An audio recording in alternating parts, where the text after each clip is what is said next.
새벽 4시 서울 가락시장은 이미 깨어난 거대한 짐승처럼 숨쉬고 있었다. 짙은 안개와 트럭 배기가스가 뒤섞인 차가운 공기. 수천 개의 전구가 어둠을 밀어내고 과일 상자를 나르는 지게차의 경고음과 경매사의 알아들을 수 없는 외침이 쉴 새 없이 고막을 때렸다. 이 거대한 혼돈 속에서 김민서는 기계처럼 움직였다. 그녀의 손은 거칠었지만 돈을 세는 동작은 은행원보다 빠르고 정확했다. 멍든 사과를 골라내는 눈은 날카로웠다. 28. 꽃다운 나이라는 말이 무색하게. 그녀는 지난 5년간 이 시장 바닥에서 억척스럽게 살아남았다. 아버지에게 물려받은 이 작은 경기상회. 좌판이 그녀의 세상 전부이자 지켜야 할 성이었다. 민서의 구역인 청과 삼동은 시장 내에서도 가장 목이 좋은 곳이었지만 그만큼 하이에나들도 득실거렸다.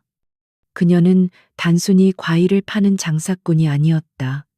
그녀는 이 구역의 생태계와 그 안의 포식자들을 정확히 꿰뚫어 보고 있었다.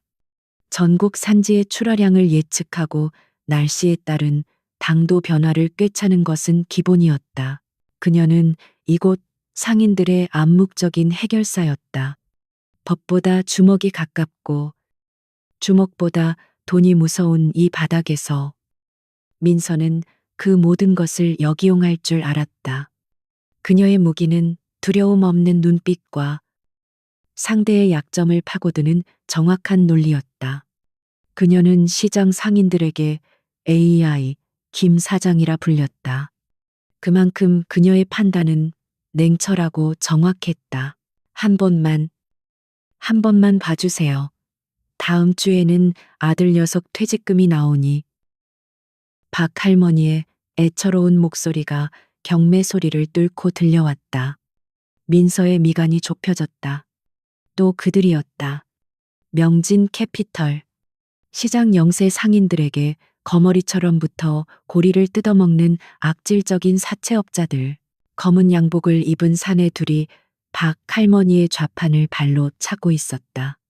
잘 익은 딸기 상자가 엎어지고 붉은 과육이 시멘트 바닥에 지시겨졌다. 주변 상인들은 애써 못 본 척 고개를 돌렸다.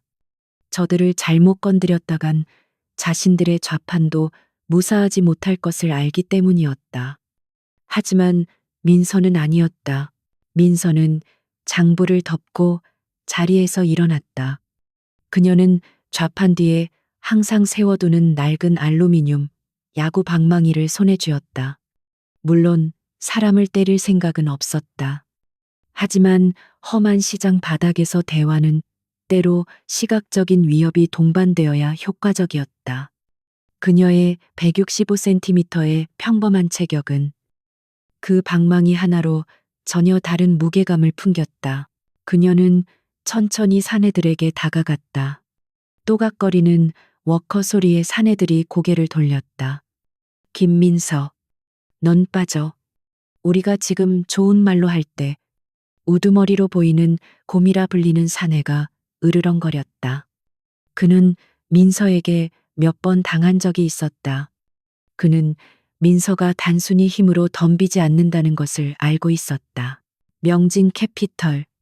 당신들, 지난주에도 등록 이자율 초과한 거 내가 구청에 신고 넣었지. 민서의 목소리는 차분했지만 날카로웠다. 박 할머니, 저 사람들한테 사인한 계약서 있으시죠? 그거 저한테 주세요. 변호사 사무실로 바로 보낼 거니까.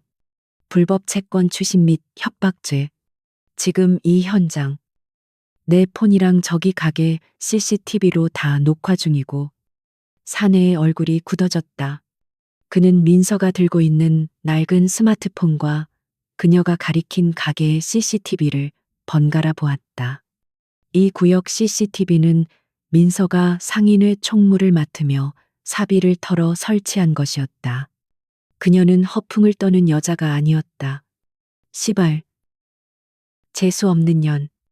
곰은 분한 듯 욕설을 내뱉었지만 더 이상 좌판을 걷어차지는 못했다. 불법 추심 현장 증거가 남으면 자신들만 불리했다. 오늘만 넘어가는 줄 알아. 할망구 그들은 흩어진 딸기 상자를 짓밟으며 자리를 떴다. 민서는 그들의 뒷모습을 차갑게 응시했다. 할머니, 괜찮으세요? 저것들 곧 정리될 거예요. 같은 시각 서울의 스카이라인이 발 아래 펼쳐진 강남의 최고급 펜트하우스. 한서 그룹의 총수. 강지훈은 얼음물로 세수를 막 마친 참이었다. 거울 속에 비친 남자는 값비싼 실크 가운을 걸쳤지만 눈 밑에 짙은 피로는 감추지 못했다. 그는 도시 최고의 재벌 CEO였지만 지금은 사방이 적이었다. 29. 선친인 강 회장이 갑작스럽게 심장마비로 세상을 떠난 후 그는 이 거대한 제국을 물려받았다. 하지만 실권은 없었다. 그룹의 실세는 수십 년간 아버지의 그림자 역할을 해온 숙부 강태준 부회장과 아버지의 재혼 상대이자 야심가인 서 여사, 서 회장에게 넘어가 있었다. 도련님, 주주총회까지 앞으로 3주입니다. 조 비서의 무미건조한 보고가 새벽의 정적을 깼다. 강 부회장 측에서 도련님의 사생활 관련 루머를 조직적으로 퍼뜨리고 있습니다. 특히 정서적 불안정을 부각하며 이사회 중립파 의원들을 포섭 중입니다. 지우는 넥타이를 고쳐매며 통유리 창밖을 내다봤다. 그들은 내가 불안정하다고 믿게 만들고 싶은 거겠지. 가정도 꾸리지 못하는 미숙한 리더. 이 프레임은 생각보다 강력해. 강태준은 교활한 늙은 뱀이었다. 그는 지훈의 경영 능력 자체는 공격하지 않았다. 대신 그의 사적인 부분, 그의 고립을 공격했다. 서 회장님은 어떠신가? 지훈의 목소리에는 어떤 감정도 실려 있지 않았다. 새어머니이신 서 회장님은 여전히 강 부회장님과 뜻을 같이 하고 계십니다. 선대 회장님의 유산을 본인에게 유리하게 재분배하는 조건으로 도련님의 의결권을 제한하는 데 동의한 것으로 파악됩니다. 지훈의 눈이 차갑게 가라앉았다. 그는 완벽한 상속자였지만 가족이라는 울타리 안에서는 철저한 이방인이었다. 그에게는 아군이 없었다. 그가 이 전쟁에서 이기기 위해서는 강태준과 서 회장, 그리고 그들을 따르는 늙은 이사들이 절대 예상하지 못할 변수가 필요했다. 그들의 상식을 벗어나는 강력한 방패. 지훈은 조 비서의 만류에도 불구하고 이른 새벽 직접 차를 몰았다. 머리가 복잡할 때면 그는 목적지 없이 도심을 배회하곤 했다. 그의 검은색 마이바흐가 신호대기를 위해 가락시장 근처 좁은 이면도로에 멈춘 것은 순전한 우연이었다. 바로 그때 아수라장이 펼쳐졌다. 저것들 잡아. 아까 물러났던 명진 캐피털의 사내들이었다. 그들은 분이 덜 풀렸는지 자신들의 1톤 트럭을 몰고 돌아온 것이다. 김민석, 네가 오늘 우리 밥줄을 끊었어. 곰이 소리치며 트럭으로 박 할머니의 좌판을 향해 그대로 돌진했다. 단순히 물건을 엎는 수준이 아니었다. 명백한 사리가 담긴 돌진이었다. 할머니 민서가 박 할머니를 감싸 안고 옆으로 구르는 순간 거대한 트럭이 좌판과 과일 상자들을 덮쳤다. 시장은 비명과 파편으로 뒤덮였다. 민서가 간신히 몸을 일으켰다. 팔꿈치가 아스팔트에 쓸려 피가 흘렀지만 그녀의 눈은 이성을 잃은 분노로 불타고 있었다. 트럭이 후진하여 다시 가속 페달을 밟았다. 이번에는 명백히 민서를 노린 돌진이었다. 강지우는 이 모든 광경을 차 안에서 목격했다. 충격적이었다. 조 비서가 경호팀에 연락하려는 순간 지훈이 손을 들어 막았다. 아니, 그냥 둬봐. 그는 본능적으로 이 상황이 어떻게 전개될지 궁금해졌다. 그 순간 민서는 옆 가게의 철제 선반을 발로 차 넘어뜨렸다. 선반에 쌓여 있던 수박과 멜론 수십 통이 도로로 쏟아져 나왔다. 끼익 트럭의 바퀴가 터지는 수박을 밟고 미끄러졌다. 굉음과 함께 트럭은 방향을 잃고 근처 전봇대의 측면을 들이받았다. 운전석 문이 찌그러졌다. 지우는 자신의 눈을 의심했다. 저 여자는 방금 자신을 죽이려 한 트럭을 향해 도망치기는커녕 즉각적으로 반격했다. 그녀는 숨을 고를 틈도 없이 아까 그 야구 방망이를 다시 쥐고 찌그러진 트럭으로 달려갔다. 그녀는 포식자에게 등을 보이지 않았다. 오히려 포식자의 목을 물어뜯으려 달려들었다. 이 미친년이 곰이 찌그러진 문을 걷어차고 나왔다. 그의 손에는 쇠 파이프가 들려 있었다. 조수석의 다른 사내도 비틀거리며 내렸다. 민서는 야구 방망이를 고쳐 쥐었다. 그래, 덤벼. 어차피 너희 인생 여기서 끝났어. 특수 재물 손괴, 살인 미수. 지금 이 영상, 아까 그 CCTV로 전부 녹화돼서 경찰서로 실시간 전송 중이다. 그녀의 목소리는 분노로 떨렸지만 그 안에는 한치의 두려움도 없었다. 사내들은 당황했다. 그들은 단순한 협박범이었지. 살인 미수범이 될 생각은 없었다. 그들이 우물쭈물하는 사이 멀리서 사이렌 소리가 들려왔다. 민서가 시간을 완벽하게 계산한 것이다. 강지우는 그 눈빛에서 자신을 보았다. 이 사회에서 수십 명의 늙은 여우들에게 둘러싸여 있던 자신의 모습. 물러서면 모든 것을 잃는 절박함. 하지만 자신에게는 없는 모든 것을 내던질 수 있는 야생의 본능적인 투쟁심. 지훈은 나지막이 중얼거렸다. 저 여자다. 사내들은 쇠 파이프를 버리고 골목으로 사라졌다. 민서는 그들을 쫓지 않았다.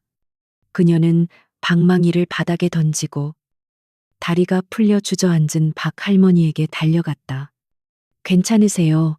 구급차 불렀어요. 병원부터 가요. 할머니를 안심시키는 그녀의 목소리는 아까의 살기 대신 다정함이 묻어났다. 지우는 차의 창문을 내렸다. 새벽의 차가운 공기와 함께 피비린내와 지식여진 과일의 달콤한 향이 섞여 들어왔다. 그는 조비서에게 나지막이 말했다. 저 여자 알아봐. 이름, 나이, 가족, 빚, 일시간 내로 전부 다. 조 비서는 당황했지만 곧바로 고개를 숙였다. 알겠습니다. 그런데 도련님, 저런 거친 여자를 어디에? 지우는 이미 아수라장이 된 시장을 빠져나오며 차를 돌리고 있었다. 그의 입가에 희미한, 거의 보이지 않는 미소가 걸려 있었다. 방패. 강태준이 절대 예상하지 못할 가장 완벽한 방패를 찾은 것 같군. 그의 목소리에는 차가운 확신이 서려 있었다. 그들이 가장 경멸하고 무시할 존재. 시장 바닥의 과일 장수. 그들이 쳐놓은 상류층의 더러운 정치판을 그 바닥의 방식으로 뒤엎을 수 있는 유일한 변수. 김민서. 새벽 시장의 억척스러운 과일 장수. 그녀는 아직 몰랐다. 방금 전 그녀의 강철 같은 눈빛이 대한민국 최고 재벌 그룹 CEO의 시선을 사로잡았다는 것을, 그리고 그녀의 인생을 송두리째 뒤바꿀 운명의 폭풍이 바로 지금 시작되었다는 것을. 정확히 58분이 지났을 때 강지훈의 펜트하우스 집무실에 조비서의 그림자가 드리워졌다. 김민서, 28. 부모님은 5년 전 교통사고로 사망. 현재 남동생 김민준과 거주 중입니다. 남동생은 명문대생이지만 현재 휴학 중입니다. 부친이 남긴 빚, 사채 포함 약 3억 원. 오늘 새벽 난동을 부린 명진 캐피털이 주 채권자입니다. 조비서는 태블릿 화면을 넘겼다. 가락시장 경기상회, 실질적인 운영자, 상인회 총무. 특이사항으로는 시장 물류 시스템의 비효율성을 지적하는 보고서를 상인회 이름으로 구청에 제출한 이력이 있습니다. 내용은 상당히 전문적입니다. 지훈은 보고서를 건네받았다. 3억. 평범한 시장 상인에게는 평생을 갚아도 모자랄 족쇄였다. 하지만 그녀는 그 족쇄를 차고도 자신을 죽이려 한 트럭을 향해 방망이를 휘둘렀다. 그녀는 빚에 굴복한 것이 아니라 그 빚을 지고도 싸우는 법을 택했다. 그녀의 약점이자 가장 강력한 동기부여로군. 도련님, 설마 정말 그 여자를. 조비서는 차마 말을 잇지 못했다.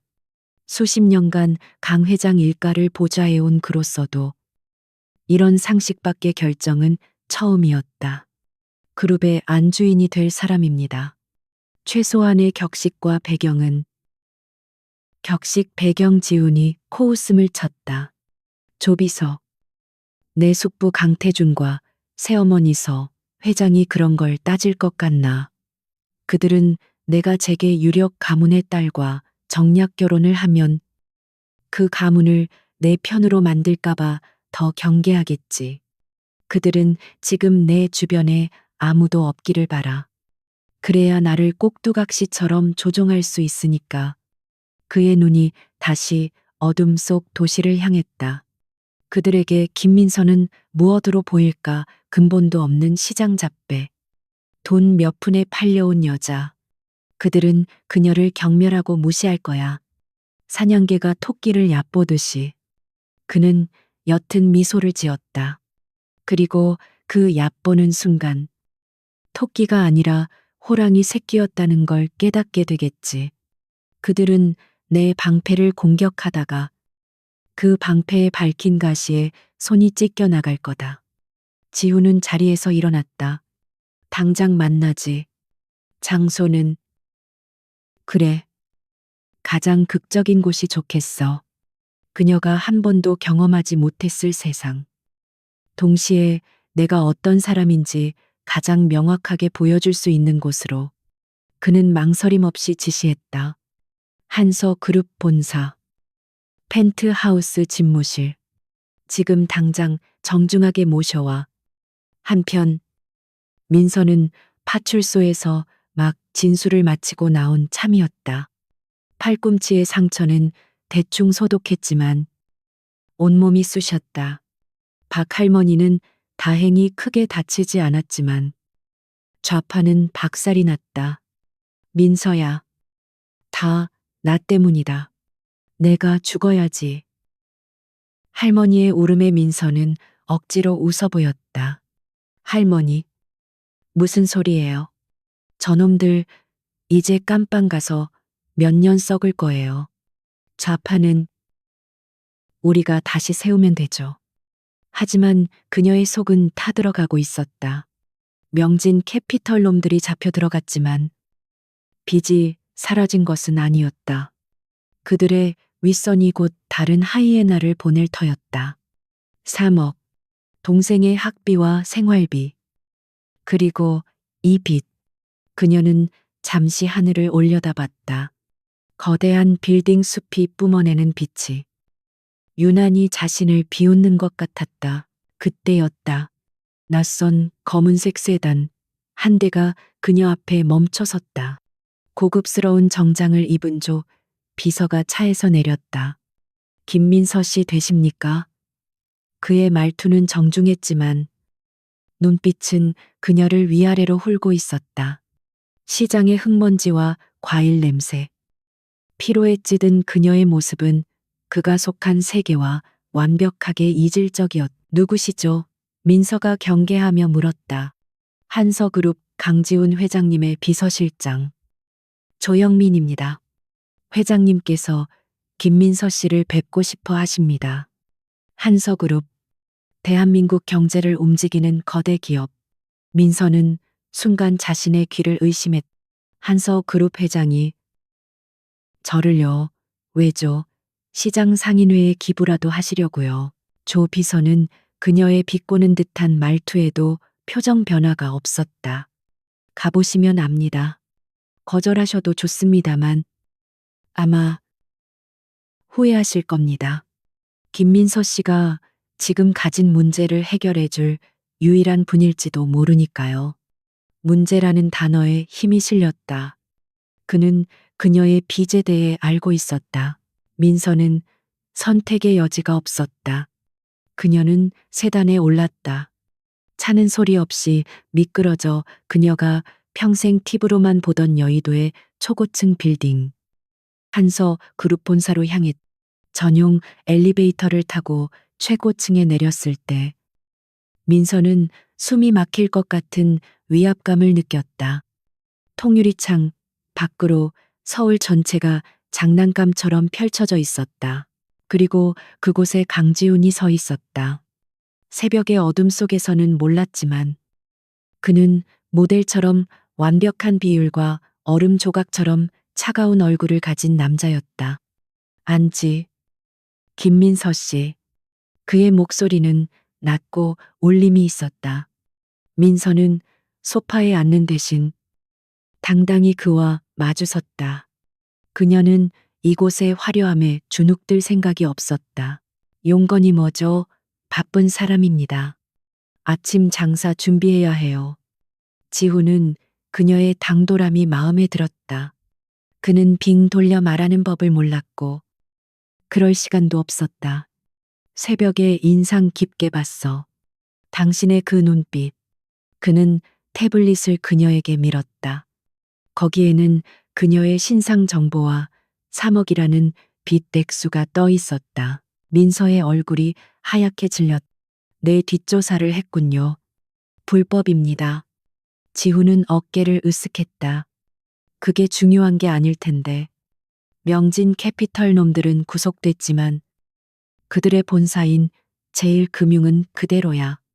그들은 내일 당장 당신 동생 학교로 찾아갈 수도 있고 당신 가게를 다시 부술 수도 있지. 3억. 갚을 능력 있나? 협박이었다. 하지만 새벽의 그들과는 차원이 다른 거대하고 압도적인 힘에서 나오는 협박. 민서는 주먹을 꽉 쥐었다. 그래서 어쩌라고요? 한서그룹이 직접 사채업을 하겠다. 결혼합시다. 나와. 정적이 흘렀다. 민서는 자신이 잘못 들었다고 생각했다. 뭐라고 했어요? 지금 지우는 테이블 위에 계약서 2장을 그녀 앞으로 밀었다. 결혼 계약서. 법적으로 완벽하게 나는 당신이 필요하고 당신은 내 돈이 필요하지. 간단한 거래야.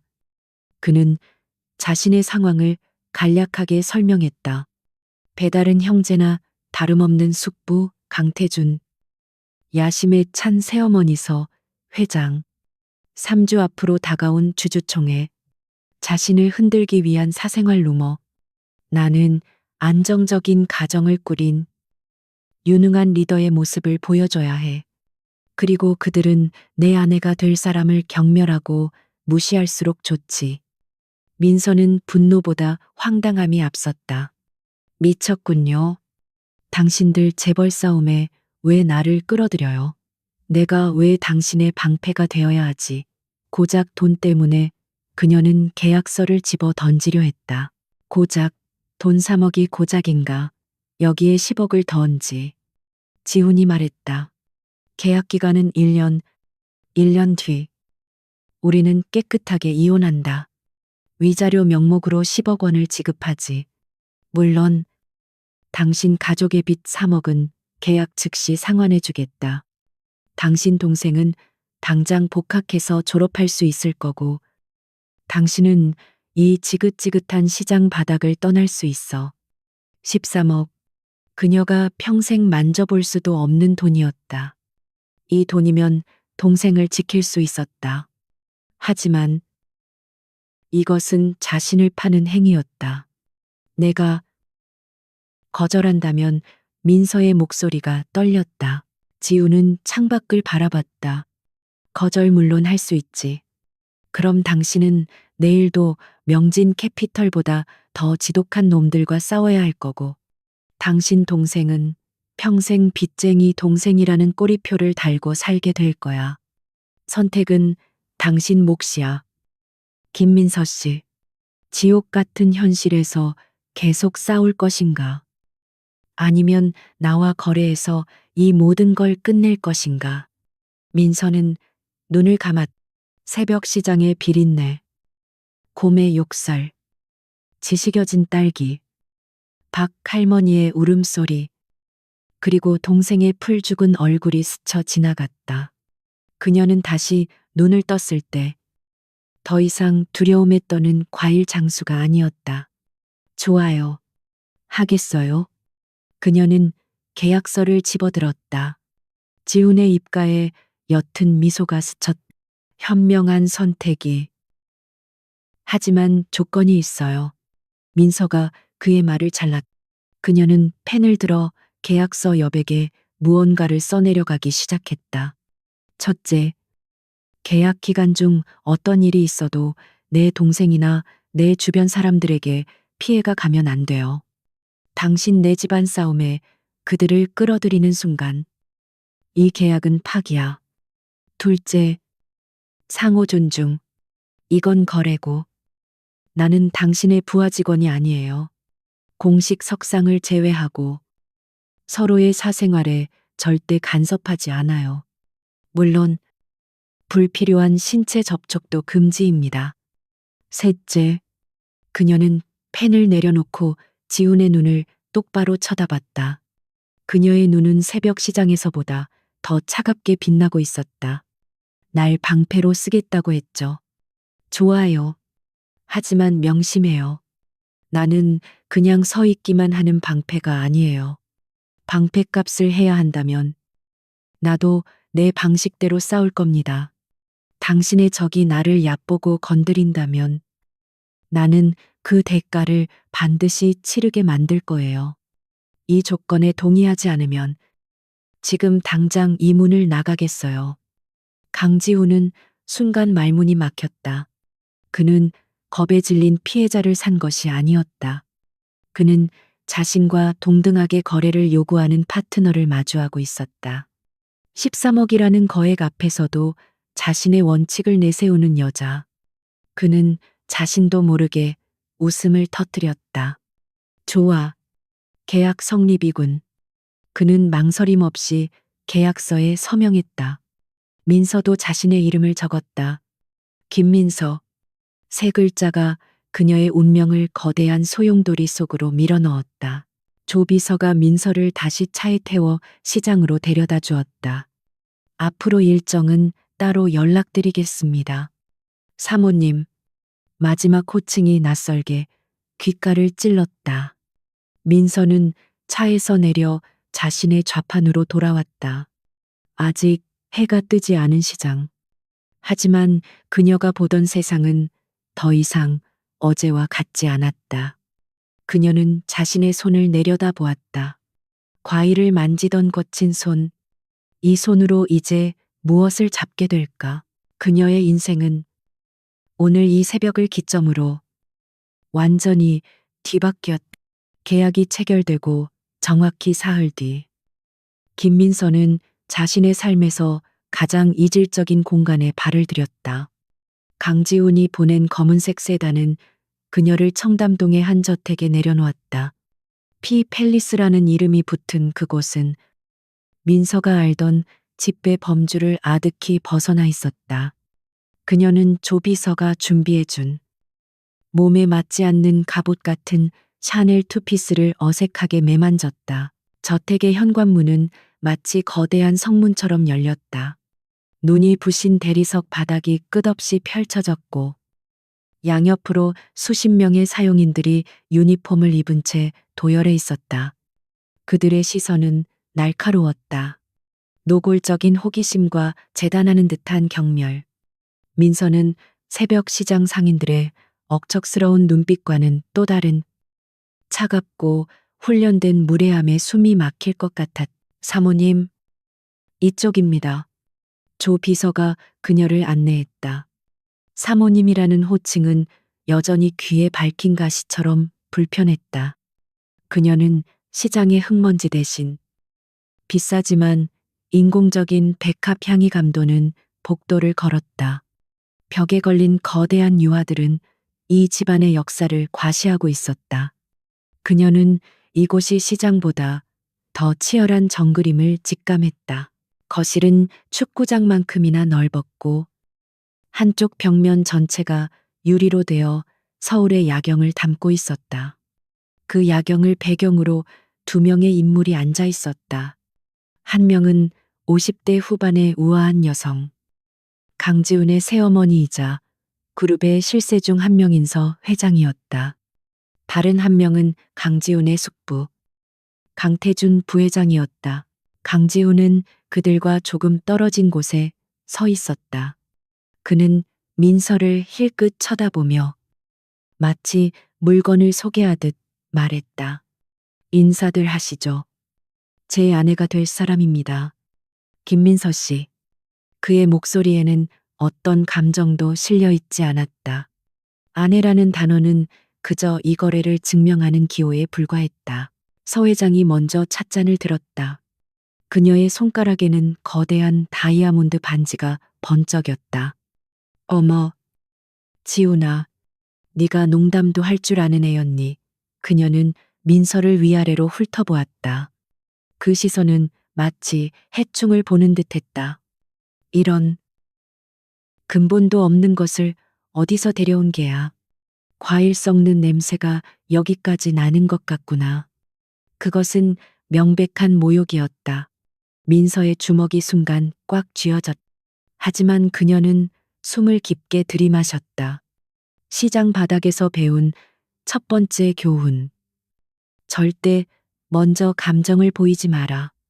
분노는 상대방에게 내가 조종당하고 있다는 신호일 뿐이다.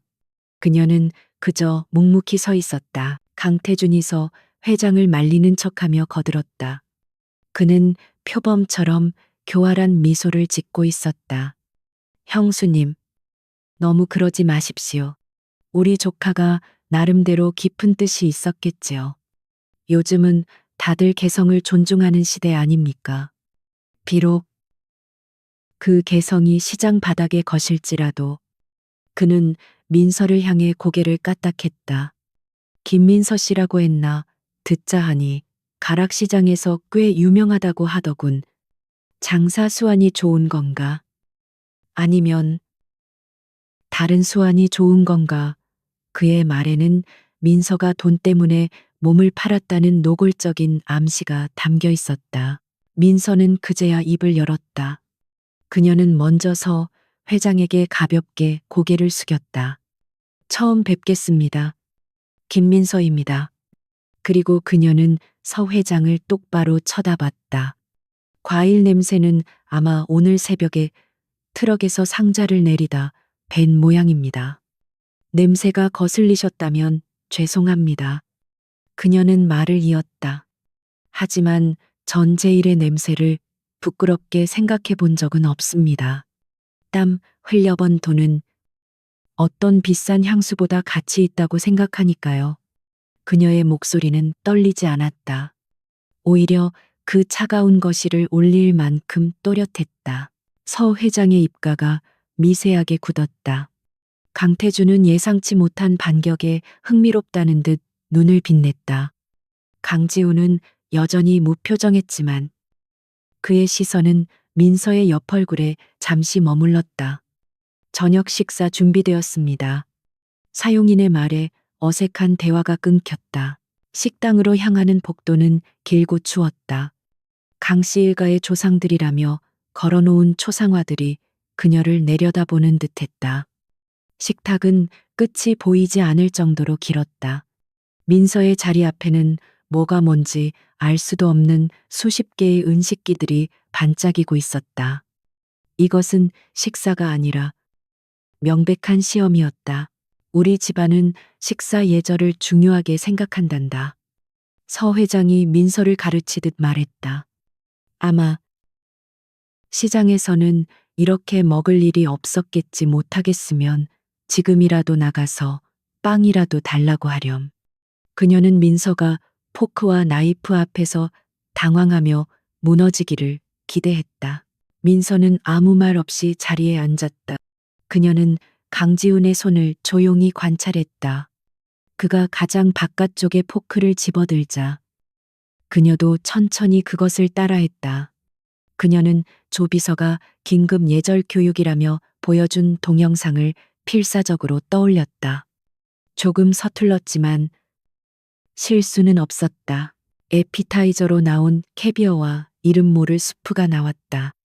강태주는 와인잔을 돌리며 다시 민서를 공격했다. 김민서 씨는 대학은 나왔나 하긴. 시장에서 장부 정리하려면 덧셈 뺄셈은 할 줄 알아야겠지. 그는 주변 사용인들도 들으라는 듯 크게 말했다. 민서는 수프를 한 숟가락 떠먹었다. 맛을 느낄 수 없었다. 초등학교밖에 나오지 못했습니다. 그녀가 조용히 대답했다. 서 회장이 그것 봐라 하는 표정으로 콧방귀를 뀌었다. 강태준의 미소는 더욱 깊어졌다. 아버지가 일찍 돌아가셔서 동생 학비를 대려면 어쩔 수 없었습니다. 민서는 숟가락을 내려놓았다. 하지만 장부 정리는 덧셈 뺄셈만으로 하는 게 아닙니다. 부회장님. 그녀의 눈이 강태준을 향했다. 원가, 마진, 물류 비용, 인건비, 그리고 시장의 흐름을 읽어야죠. 숫자는 거짓말을 하지 않거든요. 강태준의 표정이 순간 굳어졌다. 무식한 여자라고 생각했는데 물류 비용과 시장의 흐름 같은 단어가 튀어나왔기 때문이다. 강지우는 말없이 스테이크를 썰었지만 그의 귀는 온통 민서에게 향해 있었다. 분위기를 바꿔야겠다고 생각한 강태준이 본론을 꺼냈다. 이것이 오늘 민서를 부른 진짜 이유였다. 숫자 노름은 그만하고 내가 정말 궁금한 건 말이야. 그가 몸을 앞으로 기울였다. 새벽에 있었던 일 말이야. 트럭을 상대로 야구 방망이를 휘둘렀다지. 그의 목소리에는 경멸과 비웃음이 가득했다. 그런 배짱은 어디서 나오는 건가? 우리 한서그룹은 그런 무식한 배짱은 필요 없는데 말이야. 안 그런가? 지훈아, 그는 지훈이 이 물건을 잘못 골랐다고 압박하고 있었다. 식탁의 모든 시선이 민서에게로 향했다. 사용인들조차 숨을 죽였다. 서 회장은 승리를 예감한 듯 입가에 미소를 걸었다. 그들은 민서가 울음을 터뜨리거나 아니면 무식하게 소리를 지르며 화를 내기를 기대했다. 하지만 민서는 나이프와 포크를 조용히 내려놓았다. 그녀는 냅킨으로 입가를 닦고 허리를 꼿꼿이 세웠다. 그리고 강태준을 정면으로 응시했다. 그녀의 눈빛은 더 이상 방어하는 자의 눈빛이 아니었다. 부회장님. 그녀의 목소리는 얼음장처럼 차가웠다. 시장에서 배운 것이 하나 더 있습니다. 덤벼드는 미친 개를 피하면 그 개는 다음번에 반드시 주인을 문다고 하더군요. 개는 자신이 이겼다고 생각하니까요. 뭐라고 네가 지금 날 개에 비유한 개냐? 강태준이 버럭 소리를 질렀다. 아니요. 민서는 침착하게 대답했다. 저는 제 것을 지키기 위해 싸웠습니다. 그 트럭은 제 목숨과 박 할머니의 목숨을 노렸습니다. 그것은 정당방위였습니다. 그녀는 서 회장과 강태준을 번갈아 보았다. 두 분은 빼앗길까봐 두려워하시는 것 같군요. 그녀의 목소리는 작았지만 식당 전체를 울렸다. 저는 가진 게 없어서 두려운 게 없습니다. 하지만 두 분은 가진 게 너무 많아서 그것을 지키기 위해 누군가를 짓밟아야만 하시는 것 같습니다. 이 천박한 것이서 회장이 자리에서 벌떡 일어났다. 강태준의 얼굴은 분노로 붉게 타올랐다. 감히 시장 바닥의 계집아이가 자신들의 전곡을 찔렀다는 사실을 믿을 수 없었다. 숙부님, 형수님, 그때까지 침묵을 지키던 강지훈이 입을 열었다. 그의 목소리는 나지막했지만 두 사람을 동시에 얼어붙게 할 만큼의 권위가 실려 있었다. 앉으시죠. 강지훈은 와인잔을 들었다. 그는 민서를 바라보고 있었다. 그의 눈에는 더 이상 경멸이나 호기심이 아니었다. 그것은 방패가 스스로 창이 되어 적의 심장을 겨누는 순간을 목격한 자의 당혹감이자 희미한 놀라움이었다. 제 아내입니다. 그가 다시 한번 말했다. 이번에는 아내라는 단어에 힘이 실려 있었다. 말이 좀 직설적이긴 하지만 틀린 말은 없군요. 지우는 강태준을 향해 잔을 들었다. 한서 그룹도 지켜야 할 것이 많습니다.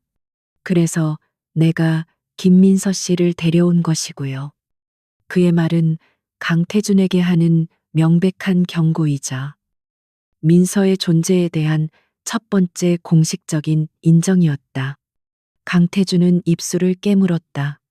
그는 이 근본 없는 계집아이가 첫날부터 자신을 이토록 모욕할 것이라고는 상상도 못했다. 서 회장 역시 분한 듯 숨을 몰아쉬며 자리에 앉았다. 재벌가의 차가운 환영식은 그렇게 끝이 났다. 민서는 다시 묵묵히 스테이크를 썰기 시작했다. 고기는 이미 차갑게 식어 있었다. 그녀는 그들에게 자신이 만만한 상대가 아님을 분명히 각인시켰다. 하지만 민서도 알았다. 이것은 시작에 불과했다. 그들은 오늘 밤의 굴욕을 갚아주기 위해 더 교활하고 더러운 함정을 파기 시작할 것이다. 그녀는 이 차갑고 거대한 요새에서 자신과 동생을 지키기 위해 살아남아야 했다. 강태준의 사무실은 분노로 차갑게 얼어붙어 있었다. 어젯밤 시장 잡배 취급했던 계집아이에게 정면으로 모욕당한 사실이 그는 도저히 믿기지 않았다. 미친 게 감히 나를. 그가 아끼는 도자기를 벽에 집어 던졌다. 파편이 날카로운 소리를 내며 흩어졌다. 서 회장은 소파에 앉아 차가운 찻잔을 만지작거렸다. 부회장님, 흥부는 가라앉히시죠. 우리가 저 애를 완전히 잘못 봤어요. 겁에 질려 울거나 돈에 눈이 멀어 비굴하게 굴 줄 알았는데 저건 야생 고양이였어요. 야생 고양이는 밟아 죽이면 그만입니다. 강태준이 으르렁거렸다. 지훈이가 저런 걸 방패로 내세웠다. 좋습니다. 그럼 그 방패가 얼마나 더럽고 추악한지 모든 이사들과 주주들 앞에서 발가벗겨 주겠어요. 근본은 속일 수 없죠. 그는 즉시 자신의 수족에게 전화를 걸었다. 박 실장, 가락시장의 김민서, 그 계집 주변을 샅샅이 뒤져 특히 사채업자들하고 엮인 거, 새벽에 트럭으로 난동 부린 놈들. 그거 아주 좋아. 조폭과 연루된 재벌가 며느리. 그림 좋지 않아 언론에 슬슬 흘려. 서 회장도 가세했다. 저택 내부도 손을 써야겠어요. 사용인들에게 똑똑히 알려줘야지. 누가 이 집의 진짜 주인인지, 그리고 누가 곧 쫓겨날 불청객인지. 보이지 않는 전쟁의 서막은 그렇게 가장 비열하고 은밀한 방식으로 올랐다. 다음 날 아침, 공격은 예상대로 시작되었다. 메이저 언론사가 아니었다. 출처가 불분명한 인터넷 연예 매체와 소셜미디어를 통해서였다. 한서그룹 차기 안주인. 알고 보니 가락시장 폭력배와 유착, 새벽의 혈투. 김민서는 누구의 편인가? 기사는 교묘하게 사실을 비틀었다. 민서가 박할머니를 구하기 위해 싸운 장면은 삭제되었다. 대신 그녀가 사채업자들과 이권 다툼을 벌이다 트럭 돌진이라는 극단적인 상황까지 간 것처럼 묘사되었다. 민서가 야구 방망이를 들고 트럭을 향해 달려들던 CCTV 캡처 화면이 흐릿하게 실렸다. 폭력적, 무모함, 교양 없음, 위험한 여자. 이것이 강태준이 민서에게 씌우고 싶은 프레임이었다. 그는 민서 개인뿐만 아니라 그런 여자를 아내로 선택한 강지훈의 판단력까지 공격하고 있었다. 리더로서의 자격 미달. 강지훈의 집무실에는 긴급 이사들의 항의 전화가 빗발쳤다. 회장님, 이게 다 무슨 소리입니까? 주주총회가 코앞인데 어떻게 이런 불미스러운. 지훈은 기계적으로 대답했다. 근거 없는 루머입니다. 대응할 가치도 없습니다. 그는 조 비서에게 지시했다. 기사들 전부 삭제 조치해. 하지만 너무 서두르지 마. 강태준이 더 큰 미끼를 던지도록 유도해야 하니까. 그는 민서에게도 전화를 걸어 차갑게 말했다. 예상했던 공격입니다. 절대 저택 밖으로 나가지 말고 어떤 대응도 하지 마세요. 이건 내가 처리합니다. 민서는 거대한 유리 감옥에 갇힌 신세가 되었다. 그녀는 강지훈의 지시대로 저택에 머물렀다. 하지만 그녀는 이것이 단순한 루머가 아님을 알았다. 이것은 그녀의 뿌리 자체를 부정하는, 그녀의 존재를 지우려는 공격이었다. 저택의 공기는 눈에 띄게 달라졌다. 어제까지만 해도 억지로 사모님이라 부르던 사용인들은 이제 그녀를 투명인간 취급했다. 그들은 서 회장의 보이지 않는 지휘 아래 움직였다. 민서가 요청한 식사는 엉뚱한 것이 나오거나 아예 잊혀졌다. 그녀의 방은 완벽하게 청소되었지만 그 청소에는 온기가 아닌 냉기가 흘렀다. 그녀는 이 거대한 집에서 철저히 고립되었다. 강지훈은 이사들을 설득하고 강태준의 움직임을 막느라 바빴다. 민서는 이 싸움에서 자신이 그저 가만히 있어야 하는 방패라는 사실에 무력감을 느꼈다. 그녀는 방 안의 컴퓨터로 자신에 대한 기사들을 검색했다. 댓글은 가관이었다. 역시 시장 바닥은 어쩔 수 없네. 돈 보고 팔려왔구만. 한서그룹 이미지 다 망친다. 민서는 마우스를 쥔 손에 힘을 주었다. 시장에서 그녀는 싸웠다. 하지만 이곳에서 그녀는 손발이 묶여 있었다. 그때였다. 결정적인 공격이 날아왔다. 강태준은 민서의 가장 약한 고리. 그녀의 동생 김민준을 건드렸다. 강지훈이 빚 3억을 모두 갚았지만 강태준은 그 연결고리 자체를 원했다. 명진 캐피털의 상위 조직인 제1금융의 깡패들이 휴학계를 처리하러 학교에 간 민준에게 접근했. 그들은 민준을 때리거나 협박하지 않았다. 그저 민준의 어깨에 팔을 두르고 웃었다. 어이, 김민준 학생. 누나가 시집 잘 가서 좋겠어. 얼굴이 폈네. 한 놈이 민준의 뺨을 툭툭 쳤다. 우리 사장님께도 안부 좀 전해줘. 누나가 우리 신세 많이 졌잖아. 인연이 깊지. 우리가. 이 장면은 의도적으로 누군가에 의해 멀리서 촬영되었다. 그리고 그 사진은 김민서의 동생. 여전히 사채업자들과 긴밀한 관계 유지라는 제목으로 인터넷에 유포되었다. 이것은 민서가 재벌가에 들어온 후에도 여전히 과거를 청산하지 못했다는 혹은 그들을 이용하고 있다는 증거처럼 보였다. 민서의 전화가 울렸다. 누나, 나, 쟤들이 또 왔었어. 민준의 목소리는 공포로 떨리고 있었다. 나한테 아무 짓도 안 했는데 그냥 웃으면서 누나 얘기하고 갔어. 누나, 괜찮은 거야.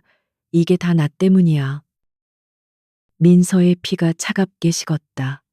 계약 조건 제의랑 어떤 일이 있어도 내 동생이나 내 주변 사람들에게 피해가 가면 안 된다. 강태준은 정확히 그 선을 밟았고 교묘하게 비틀었다. 그는 민준을 다치게 하지 않았지만 민서를 협박하기에 가장 효과적인 방법을 사용했다. 민서는 전화기를 붙잡고 부들부들 떨었다. 분노가 머리끝까지 치밀었다. 강지훈의 지시, 가만히 있으라는 명령, 이제 상관없었다. 이건 강지훈의 전쟁이 아니었다. 이건 자신의 전쟁이었고 자신의 가족을 지키기 위한 싸움이었다. 그녀는 더 이상 강지훈의 방패 뒤에 숨어 있을 생각이 없었다. 강지훈의 방식은 너무 느리고 너무 고상했다. 이런 더러운 싸움은 더러운 방식을 아는 사람이 직접 처리해야 했다. 그녀는 이 재벌가라는 거대한 시장의 생태계를 깨달았다. 강태준과 서 회장은 이 시장의 물량을 쥔 거대한 도매상이었다. 언론과 이사들은 그들의 물건을 받아 파는 중간 상인이었다. 그리고 자신은 그들 앞에 내던져진 힘없는 소매상 취급을 받고 있었다. 아니, 민서가 중얼거렸다. 시장에서 이기려면 도매상을 이겨야 해. 그들의 물류 창고를 찾아내고 그들의 약점을 잡아야 해. 그들이 나를 시장 잡배라고 불렀지. 좋아. 시장 잡배가 어떻게 싸우는지 똑똑히 보여주겠어. 그녀는 방 안의 화려한 드레스룸으로 들어갔다. 그리고 가장 깊숙한 곳에 숨겨두었던 이 저택에 들어올 때 미쳐버리지 못했던 낡은 가방을 꺼냈다. 그 안에는 시장에서 쓰던 대포폰, 그리고 그녀가 5년간 거래해온 시장의 모든 흐름이 담긴 낡은 수첩이 들어 있었다. 그녀는 망설임 없이 대포폰에 전원을 켰다. 이 저택의 모든 통신은 감시되고 있을 가능성이 높았다. 하지만 이것은 그들의 감시망 밖에 있었다. 그녀는 단축번호 1번을 길게 눌렀다. 신호음이 몇 번 울리고 거친 목소리가 들려왔다. 누구? 아, 김 사장, 시장에서 쥐라고 불리는 최고의 정보상이었다. 김 사장. 요즘 신문에 나던데 재벌가 사모님 됐다며 이런 누추한 곳에 웬일이야. 민서의 목소리는 얼음장처럼 차가웠다. 쥐, 내 동생을 건드렸어. 제일 금융놈들이야. 수화기 너머의 남자가 순간 숨을 멈췄다. 그건 너무 거물인데. 강태준 부회장 라인이라고. 그래서 전화했어. 민서가 그의 말을 잘랐. 강태준이 시장통에서 무슨 짓을 하고 있는지 샅샅이 뒤져. 특히 제일금융이 그의 자금 세탁 창구로 쓰인다는 소문. 그 증거가 필요해. 나는 그들의 물류 창고를 불태워버릴 거야. 김 사장. 그거 위험해. 당신도 다쳐. 난 이미 전쟁터 한복판이야. 쥐. 민서는 창밖에 서울 야경을 노려봤. 그리고 시장 바닥의 규칙대로 날 건드린 놈들은 반드시 대가를 치르게 만들 거야. 보이지 않는 전쟁은 이제 막 시작되었다. 강태준과 서 회장이 선전포고를 했다면 이제 김민서가 반격을 개시할 차례였다. 그녀는 더 이상 순진한 과일 장수도 겁에 질린 방패도 아니었다. 그녀는 자신의 영토를 침범한 포식자의 목을 물어뜯기 위해 발톱을 세운 굶주린 맹수였다. 김민서는 얕보인다는 것이 얼마나 강력한 무기인지 잘 알고 있었다. 강태준과 서 회장, 그리고 이 저택의 사용인들은 그녀를 돈에 팔려온 무식한 시장년으로 규정했다. 그들의 오만함이 바로 민서의 가장 완벽한 방패이자 가장 날카로운 창이었다.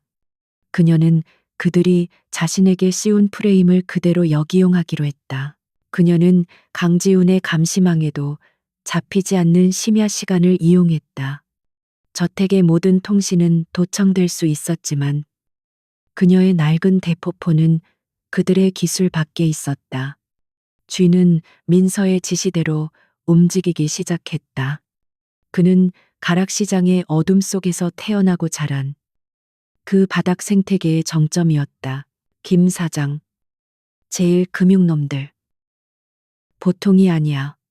강태준이 한서그룹의 물류 자회사인 한서로지스틱스를 통해 자금을 세탁하는 것 같아. 물건값을 부풀리거나 유령 거래를 만들어서 비자금을 조성하고 제1금융이 그 돈을 사채 시장에 돌려 이자를 붙여 쥐의 목소리는 낮고 긴급했다. 하지만 연결고리가 없어. 박 실장 강태준의 수와 이 중간에서 모든 거래 내역을 지우고 있어. 그놈들은 너무 조심스러워. 우리가 아무리 파도 꼬리를 잡을 수가 없어. 민서는 예상했다는 듯 침착했다. 그래, 그럴 줄 알았어. 그들은 프로니까. 그럼 어떻게, 이대로는. 쥐가 초조해했다. 파지마. 우리가 꼬리를 잡을 수 없다면 그들이 스스로 꼬리를 내밀게 만들면 돼. 민서의 목소리는 차가웠다. 지금부터 내가 하는 말을 잘 들어. 이건 강태준을 향한 덫이야. 민서는 쥐에게 완전히 새로운, 그러나 강태준이 들으면 솔깃할 만한 정보를 흘리라고 지시했다. 김민서가 한서그룹에 들어오자마자 강지훈의 개인 계좌에서 현금을 빼돌리고 있다. 그녀는 이 소문이 최대한 아마추어처럼 들리길 원했다. 나는 똑똑한 재벌 며느리가 아니야. 나는 시장 장사치잖아. 시장 사람들은 세무조사가 무서워서 현금을 좋아해. 민서가 쥐에게 설명했다. 강태준은 내가 강지훈을 속이고 시장 시절 버릇대로 어설프게 비자금을 만들고 있다고 믿게 될 거야. 그는 날 경멸하니까 멍청한 년이 고작 그런 짓이나 한다고 비웃겠지. 그 소문이 무슨 소용인데 쥐가 이해하지 못했다. 강태준은 탐욕스러운 인간이야. 그는 내가 그 비자금을 시장 어딘가에 숨겼다고 믿을 거야. 그는 내가 훔친 돈을 자기가 다시 훔치고 싶어질 거야. 내가 가진 모든 걸 빼앗고 싶어 하니까. 이것이 민서가 설계한 함정의 핵심이었다. 강태준의 오만함과 탐욕을 동시에 자극하는 것. 쥐, 너는 이 가짜 비자금의 현금 이동 경로를 아주 교묘하게 박 실장의 귀에만 들어가도록 흘려 마치 네가 배신하고 강태준에게 붙는 것처럼. 쥐는 민서의 대담함에 소름이 돋았다. 김 사장, 이건 너무 위험해. 박 실장이 역으로 우릴 칠 수도 있어. 민서는 창밖을 바라봤다. 위험하지 않으면 덫이 아니지. 그는 내가 멍청하다고 확신하기 때문에 이 미끼를 물 수밖에 없어. 강지우는 며칠째 이사들을 상대하느라 녹초가 되어 저택으로 돌아왔다. 그는 민서가 방 안에서 얌전히 방패 역할만 하고 있다고 생각했다. 언론은 대충 막았어. 하지만 이사들의 의심은 여전해. 당신 동생 사진이 결정적이었어. 그가 피곤한 듯 넥타이를 풀며 말했다. 그 사진. 더는 문제되지 않을 거예요. 민서가 조용히 말했. 지우는 그녀의 평온한 태도가 이상했다. 무슨 뜻이지 강태준이 또 무슨 짓을. 아니요. 내가 했어요. 민서는 숨기지 않았. 덫을 놨어요. 강태준이 내 동생을 건드린 대가를 치르게 할 거예요. 지훈의 얼굴이 싸늘하게 굳었다. 무슨 짓을 한 거야? 내가 가만히 있으라고 했을 텐데. 당신의 어설픈 행동이 모든 걸 망칠 수 있어. 어설픈 행동. 민서가 지훈과 정면으로 마주섰다. 당신의 고상한 방식으로는 내 동생을 지킬 수 없어요. 당신은 이사들 설득할 시간에 강태준은 내 동생 목에 칼을 들이대고 있었다고. 이 싸움은 그렇게 점잖게 하는 게 아니에요. 그래서 뭘 했는데 시장 깡패들처럼 맞불이라도 놓았나? 지훈이 소리쳤다. 아니요. 민서의 목소리는 지훈의 분노보다 훨씬 차가웠다. 강태준이 가장 아끼는 금고를 털 준비를 했어요. 그는 지금 내가 훔쳤다고 믿는 가짜 돈을 훔치기 위해 자신의 진짜 비자금을 움직이고 있거든요. 지훈은 순간 망치로 머리를 맞은 듯 했다. 뭐라고? 강태준은 한서 로지스틱스를 통해 비자금을 조성하고 제일금융을 통해 세탁해요. 하지만 그 연결고리는 박 실장이 관리하는 차명 계좌에 숨겨져 있죠. 지금 강태준은 내가 숨겨둔 가짜 현금을 가로채기 위해 그 차명 계좌에서 거액의 현금을 인출하라고 지시했을 거예요. 지우는 숨을 삼켰다. 그걸 당신이 어떻게? 시장에서 배운 건 딱 하나예요. 돈의 흐름. 민서가 말했다. 대량의 현금이 갑자기 움직이면 그건 반드시 흔적을 남겨요. 특히 강태준처럼 오만한 사람은 자기 돈을 움직일 때 가장 방심하죠. 그는 지금 사냥에 눈이 멀어 뒤를 돌아보지 않고 있거든요. 바로 그때 민서의 대포폰이 짧게 진동했다. 쥐에게서 온 문자였다. 성공. 박 실장. 차명 계좌에서 50억 인출 지시. 제일금융통의 현금화 작업 중. 이동 경로 확보. 민서는 지훈에게 폰 화면을 보여주었다. 50억. 이게 강태준의 피 같은 비자금이에요. 그들은 이 돈으로 내가 숨겨둔 가짜 돈을 덮치려 하겠죠. 하지만 그들은 아무것도 찾지 못할 거예요. 대신 민서의 눈이 날카롭게 빛났다. 우리는 50억이라는 거액의 불법 자금 흐름을 포착했어요. 강태준과 제일금융, 그리고 그 차명 계좌의 연결고리. 완벽한 증거예요. 강지우는 말문이 막혔다. 자신이 법무팀을 총동원해 몇 주간 찾아도 못 잡던 꼬리를 이 여자는 단 사흘 만에, 그것도 자신의 방 안에서 대포폰 하나로 잡아낸 것이다. 그녀는 루머에 대응한 것이 아니었다. 그녀는 루머를 미끼로 적의 심장을 꿰뚫어버린 것이다. 그는 민서를 다시 보았다. 시장에서 방망이를 휘두르던 야생성. 그것은 단순한 폭력성이 아니었다. 그것은 본질을 꿰뚫는 직관이자 적의 약점을 파고드는 치밀한 전략이었다. 그는 자신이 방패로 데려온 존재가 사실은 가장 예리한 검이었음을 깨달았다. 조비서. 지훈은 즉시 자신의 비서에게 전화를 걸었다. 그의 목소리는 다시 냉정한 CEO의 것으로 돌아와 있었지만 미세한 흥분이 섞여 있었다. 지금 당장 금융정보분석권 FIU에 아는 라인 전부 돌려. 제일금융과 연결된 특정 차명 계좌. 50억 규모의 불법 자금 인출 시도. 증거는 방금 확보했어. 전화를 끄는 지우는 민서를 바라봤다. 두 사람 사이의 차가운 공기 속에 거래나 계약과는 다른 무언가가 싹트고 있었다. 그것은 적진 한복판에서 서로의 등을 맡길 수 있는 동료에게서나 느낄 수 있는 치열한 신뢰였다. 당신. 정말 과일 장수 맞나 지훈이 처음으로 농담인지 진담인지 모를 질문을 던졌다. 민서는 5일 만에 처음으로 희미하게 웃었다. 과일 장수 맞아요. 가장 좋은 과일을 고르려면 겉모습이 아니라 속을 봐야 하거든요. 썩은 부분은 정확히 도려내야 하고요. 강태주는 아직 몰랐다. 자신이 멍청한 토끼를 잡으려다 호랑이의 덫에 제 발로 걸어 들어왔다는 사실을. 김민서의 반격은 이제 막 시작되었을 뿐이었다.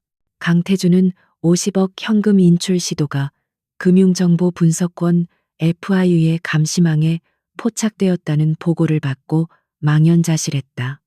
완벽하게 관리되던 차명 계좌가 하필 그날 그 금액으로 인해 수면 위로 떠올랐다. 그는 자신이 설치한 덫에 자신이 걸렸다는 것을 깨달았다.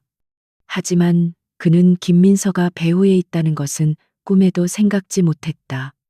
그는 강지훈이 오래전부터 자신을 추적해왔다고 오해했다. 젠장. 늙은 여우인 줄 알았더니 독사 새끼였군. 강태주는 이를 갈았다. 그는 일단 꼬리를 잘랐다. 박 실장에게 모든 것을 뒤집어 씌우고 잠적시켰다. 50억은 잃었지만 한서 로지스틱스라는 거대한 금고는 아직 건재했다. 강지우는 이 승리가 전적으로 민서의 공임을 알았다. 그는 처음으로 계약 파트너가 아닌 전략적 동반자로서 그녀를 대하기 시작했다.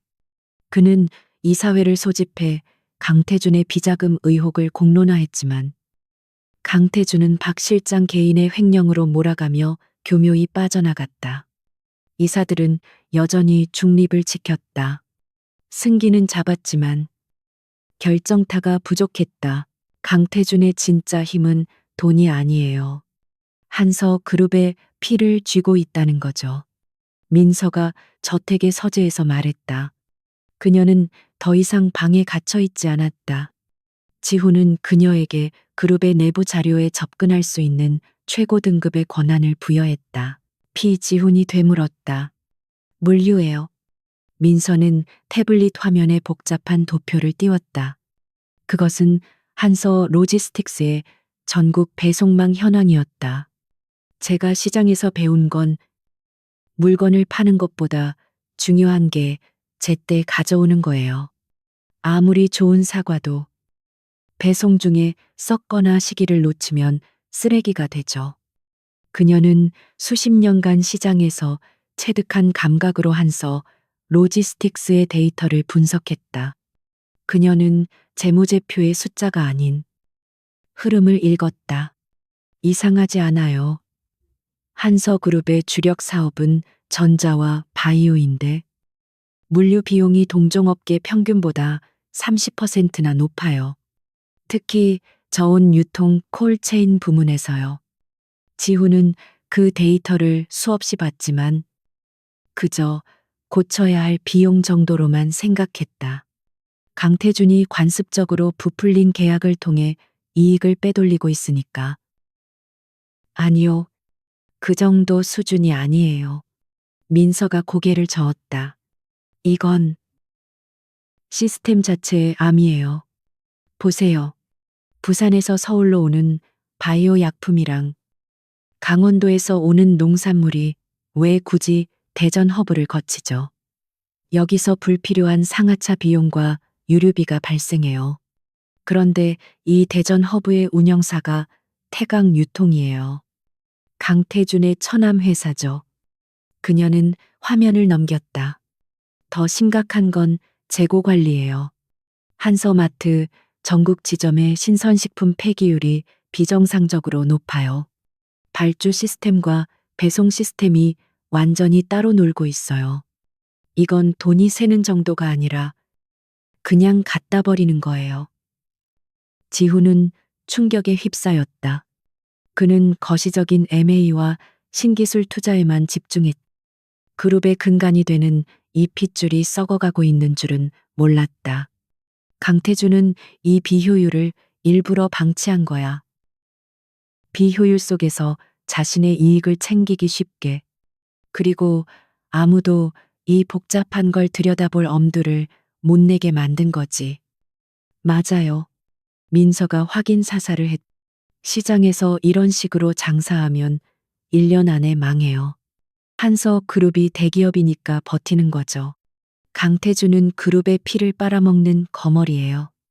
이 거머리를 떼어내지 않으면 50억이 아니라 500억을 잡아내도 한서는 결국 말라 죽을 거예요.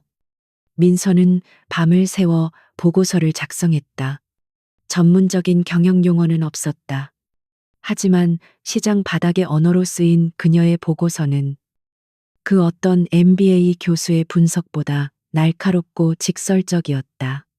한서 로지스틱스 효율화 방안 새벽 시장 모델의 적용.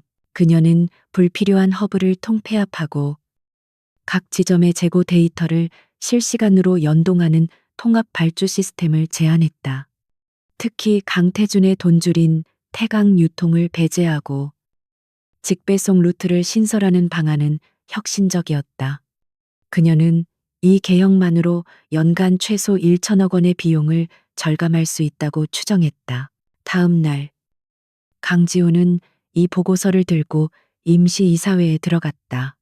이번에는 강태준의 비리 고발이 아니었다. 경영 혁신 안건이었다. 민서는 회의실 밖에서 대기했다. 지우는 그녀가 직접 발표하길 원했지만 민서는 거절했다. 아직은 아니에요. 그들은 과일 장수의 말을 듣지 않아요. 하지만 1천억이라는 숫자는 듣게 되겠죠. 강지우는 민서의 보고서를 스크린에 띄웠다. 이사들은 처음에는 시큰둥했다. 새벽 시장 모델이라는 제목에 실소를 터뜨리는 이도 있었다. 하지만 지훈이 민서의 분석대로 현재 시스템의 문제점과 예상 절감 비용 1천억 원을 브리핑하자 회의실의 공기가 달라졌다. 그들은 모두가 알고 있었지만 감히 건드리지 못했던 성역, 강태준의 아성이었다. 회장님, 이 안은 너무 급진적입니다. 수십 년간 유지되어 온 시스템을 강태준파의 이사가 반발했다.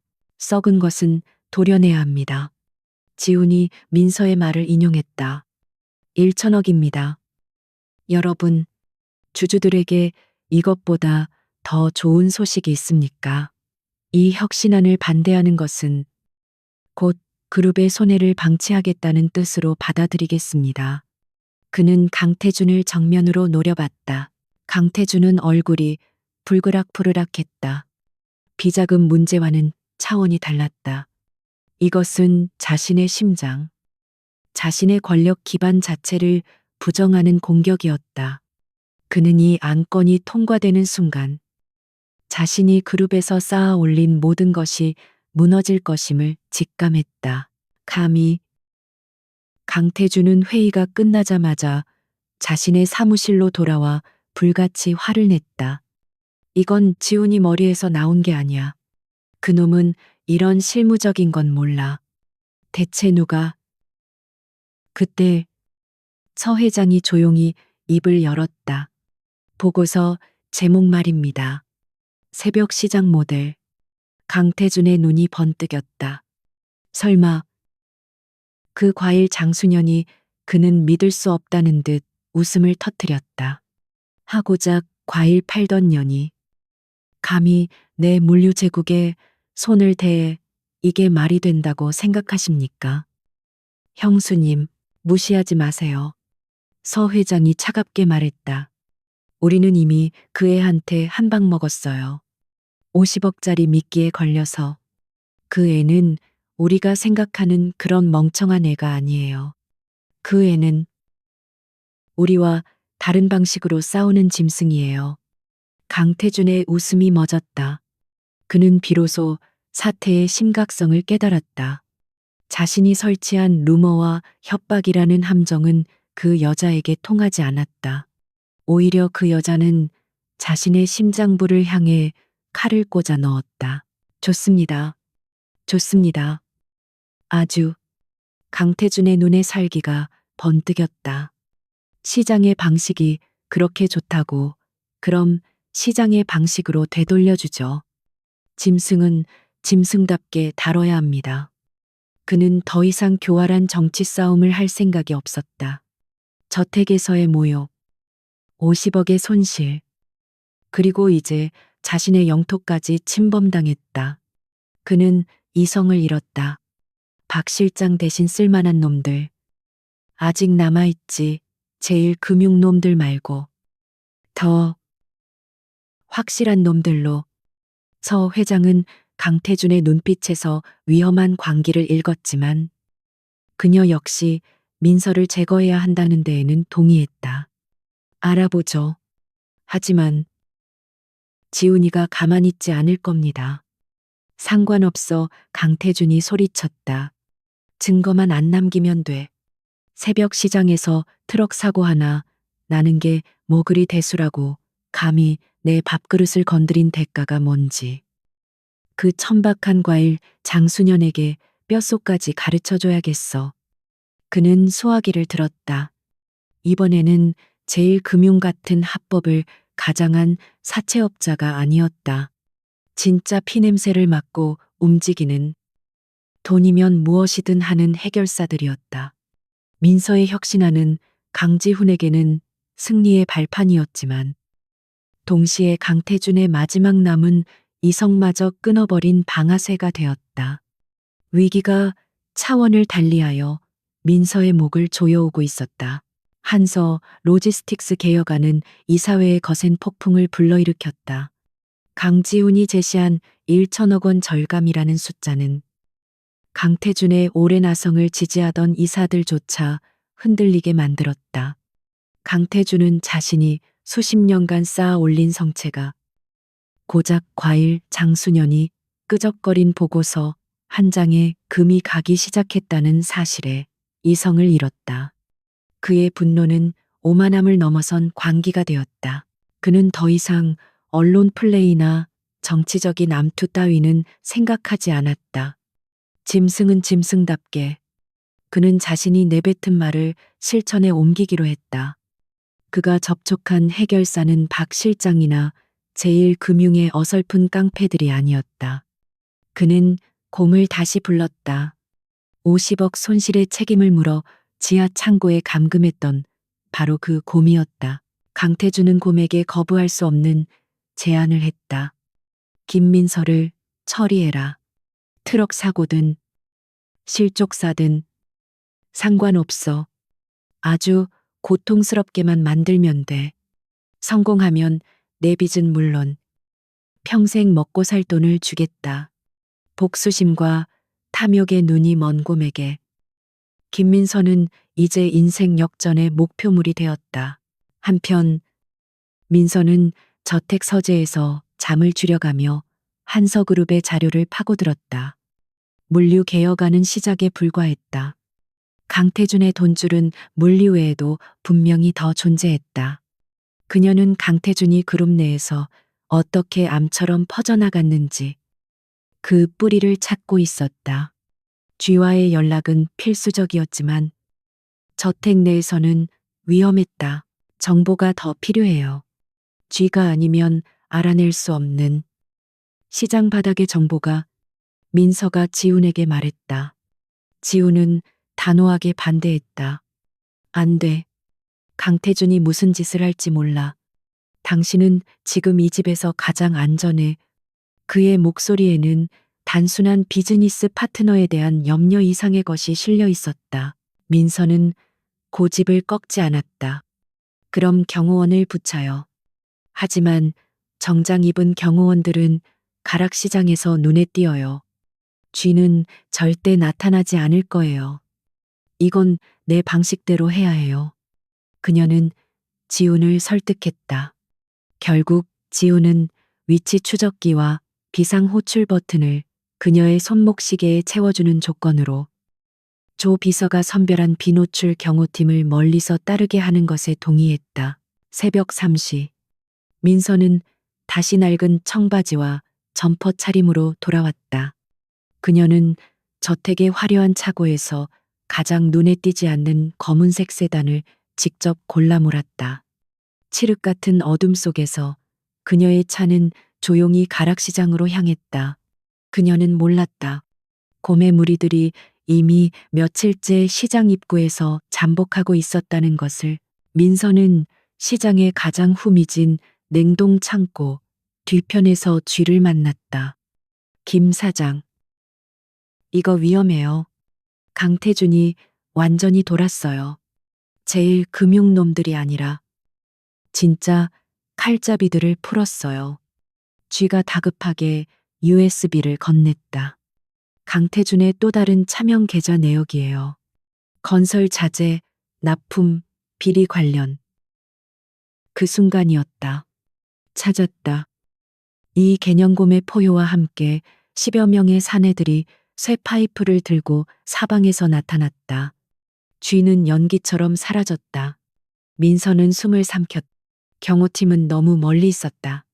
비상 버튼을 누를 시간조차 없었다. 그녀는 본능적으로 뛰었다. 시장은 그녀의 집이었다. 그녀는 눈을 감고도 지도를 그릴 수 있었다. 그녀는 과일 상자가 산더미처럼 쌓인 미로 속으로 몸을 날렸다. 전연 잡아 다리 분질러 버려 고매하게 바친 목소리가 뒤따랐다. 민서는 달리는 와중에도 팔레트를 발로 차넘어뜨려 그들의 진로를 방해했다. 그녀는 겨우 차가 주차된 골목으로 빠져나왔다. 하지만 곰은 집요했다. 그가 던진 쇠 파이프가 민서의 어깨를 스치고 지나갔다. 고통이 밀려왔지만 민서는 비명 대신 이를 악물었다. 그녀는 차 문을 열고 시동을 걸었다. 놈들이 차를 둘러싸고 쇠 파이프로 유리창을 내리치기 시작했다. 젠장 민서가 비상 버튼을 세게 눌렀다. 동시에 그녀는 엑셀을 끝까지 밟았다. 차는 굉음을 내며 좁은 골목을 질주했다. 하지만 골목 끝, 대로로 나가는 길목에 거대한 1톤 트럭이 헤드라이트를 켠 채 길을 막고 있었다. 곰이었다. 그는 민서가 도망칠 것을 예상하고 트럭을 준비해 둔 것이다. 끼익 민서가 급브레이크를 밟았지만 곰은 망설이지 않았다. 트럭이 그대로 민서의 세단을 향해 돌진했다. 쾅 엄청난 충격과 함께 민서의 차가 옆으로 밀려났다. 에어백이 터지고 안전벨트가 가슴을 짓눌렀다. 민서의 머리가 깨질 듯한 이명으로 가득 찼다. 트럭이 후진했다가 다시 돌진했다. 이번에는 운전석을 정확히 노렸다. 죽일 생각이었다. 민서는 깨진 유리창 사이로 복수심에 불타는 곰의 얼굴을 보았다. 이대로 끝인가? 민서는 공포 속에서도 마지막 힘을 쥐어짰다. 그녀는 기어를 후진으로 바꾸고 엑셀을 밟았다. 차가 뒤로 밀려나는 순간 트럭의 앞머리가 그녀의 차 앞부분을 스치며 콘크리트 벽을 들이받았다. 민서는 그 틈을 놓치지 않았다. 그녀는 부서진 차를 몰고 시장의 더 좁은 골목, 새벽 경매장으로 향하는 지게차 통로로 차를 밀어 넣었다. 트럭은 그곳을 통과할 수 없었다. 그녀가 간신히 차를 세우고 비틀거리며 내렸을 때 수십 대의 검은색 차량이 굉음을 내며 시장으로 쏟아져 들어왔다. 조 비서의 경호팀이었다. 그리고 가장 선두에 있던 마이바흐에서 강지훈이 뛰쳐나왔다. 그는 파자마 위에 코트만 걸친 완전히 이성을 잃은 모습이었다. 민서 씨, 그는 박살이 난 세단과 피를 흘리며 주저앉은 민서를 발견했다. 그의 얼굴이 하얗게 질렸다. 그는 달려와 민서의 어깨를 붙잡았다. 괜찮아 어디 다친 거야. 그의 목소리는 차가운 CEO의 것이 아니었다. 그것은 소중한 것을 잃을 뻔한 남자의 절박한 외침이었다. 어깨. 조금. 그리고 민서는 고통 속에서도 손에 쥔 것을 놓지 않았다. 피에 젖은 USB였다. 여기 증거. 강지우는 그 USB를 거칠게 낚아채 바닥에 내던졌다. 이따위게 뭐가 중요해? 당신이 죽을 뻔했어. 그가 처음으로 그녀에게 소리쳤다. 그는 피가 나는 민서의 어깨를 자신의 코트로 감쌌다. 그의 손은 분노와 공포로 가늘게 떨리고 있었다. 그 순간 강지훈은 깨달았다. 이것은 더 이상 경영권 다툼이나 계약 관계가 아니었다. 강태준은 선을 넘었다. 그는 자신의 아내를, 자신의 사람을 죽이려 했다. 조비서. 지훈의 목소리는 얼음보다 차가웠다. 그는 트럭에서 기어 나오는 곰님이 경호원들에게 제압당했다를 노려보았다. 저놈들. 살인 미수 현행범으로 넘겨. 그리고 강태준. 그놈은 이제 내 손으로 끝낸다. 그는 민서를 부축해 자신의 차에 태웠다. 새벽의 차가운 공기 속 지훈의 눈은 더 이상 사업가의 눈이 아니었다. 그것은 자신의 영역을 침범당하고 암컷을 다친 수사자의 살기 등등한 눈빛이었다. 전쟁의 양상은 완전히 바뀌었다. 한서그룹 VVIP 병실의 공기는 살균제 냄새와 값비싼 백합향, 그리고 억눌린 분노로 가득 차 있었다. 김민서는 푹신한 침대에 기댄 채 어깨의 통증을 애써 무시하며 창밖을 내다봤다. 새벽의 추격전은 그녀의 몸에 흉터를 남겼지만 정신은 얼음처럼 차갑게 벼려졌다. 강지훈은 꼬박 하룻밤을 그녀의 병실 소파에서 새우잠을 잤다. 그의 완벽하게 다려진 수트는 구겨져 있었고 턱에는 거뭇한 수염 자국이 보였다. 그는 더 이상 냉철한 CEO가 아니었다.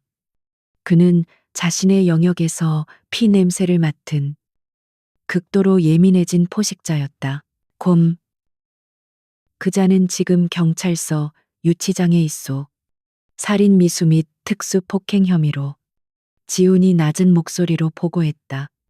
조비서는 방금 그가 내던졌던 피가 묻은 USB를 조심스럽게 노트북에 연결했다.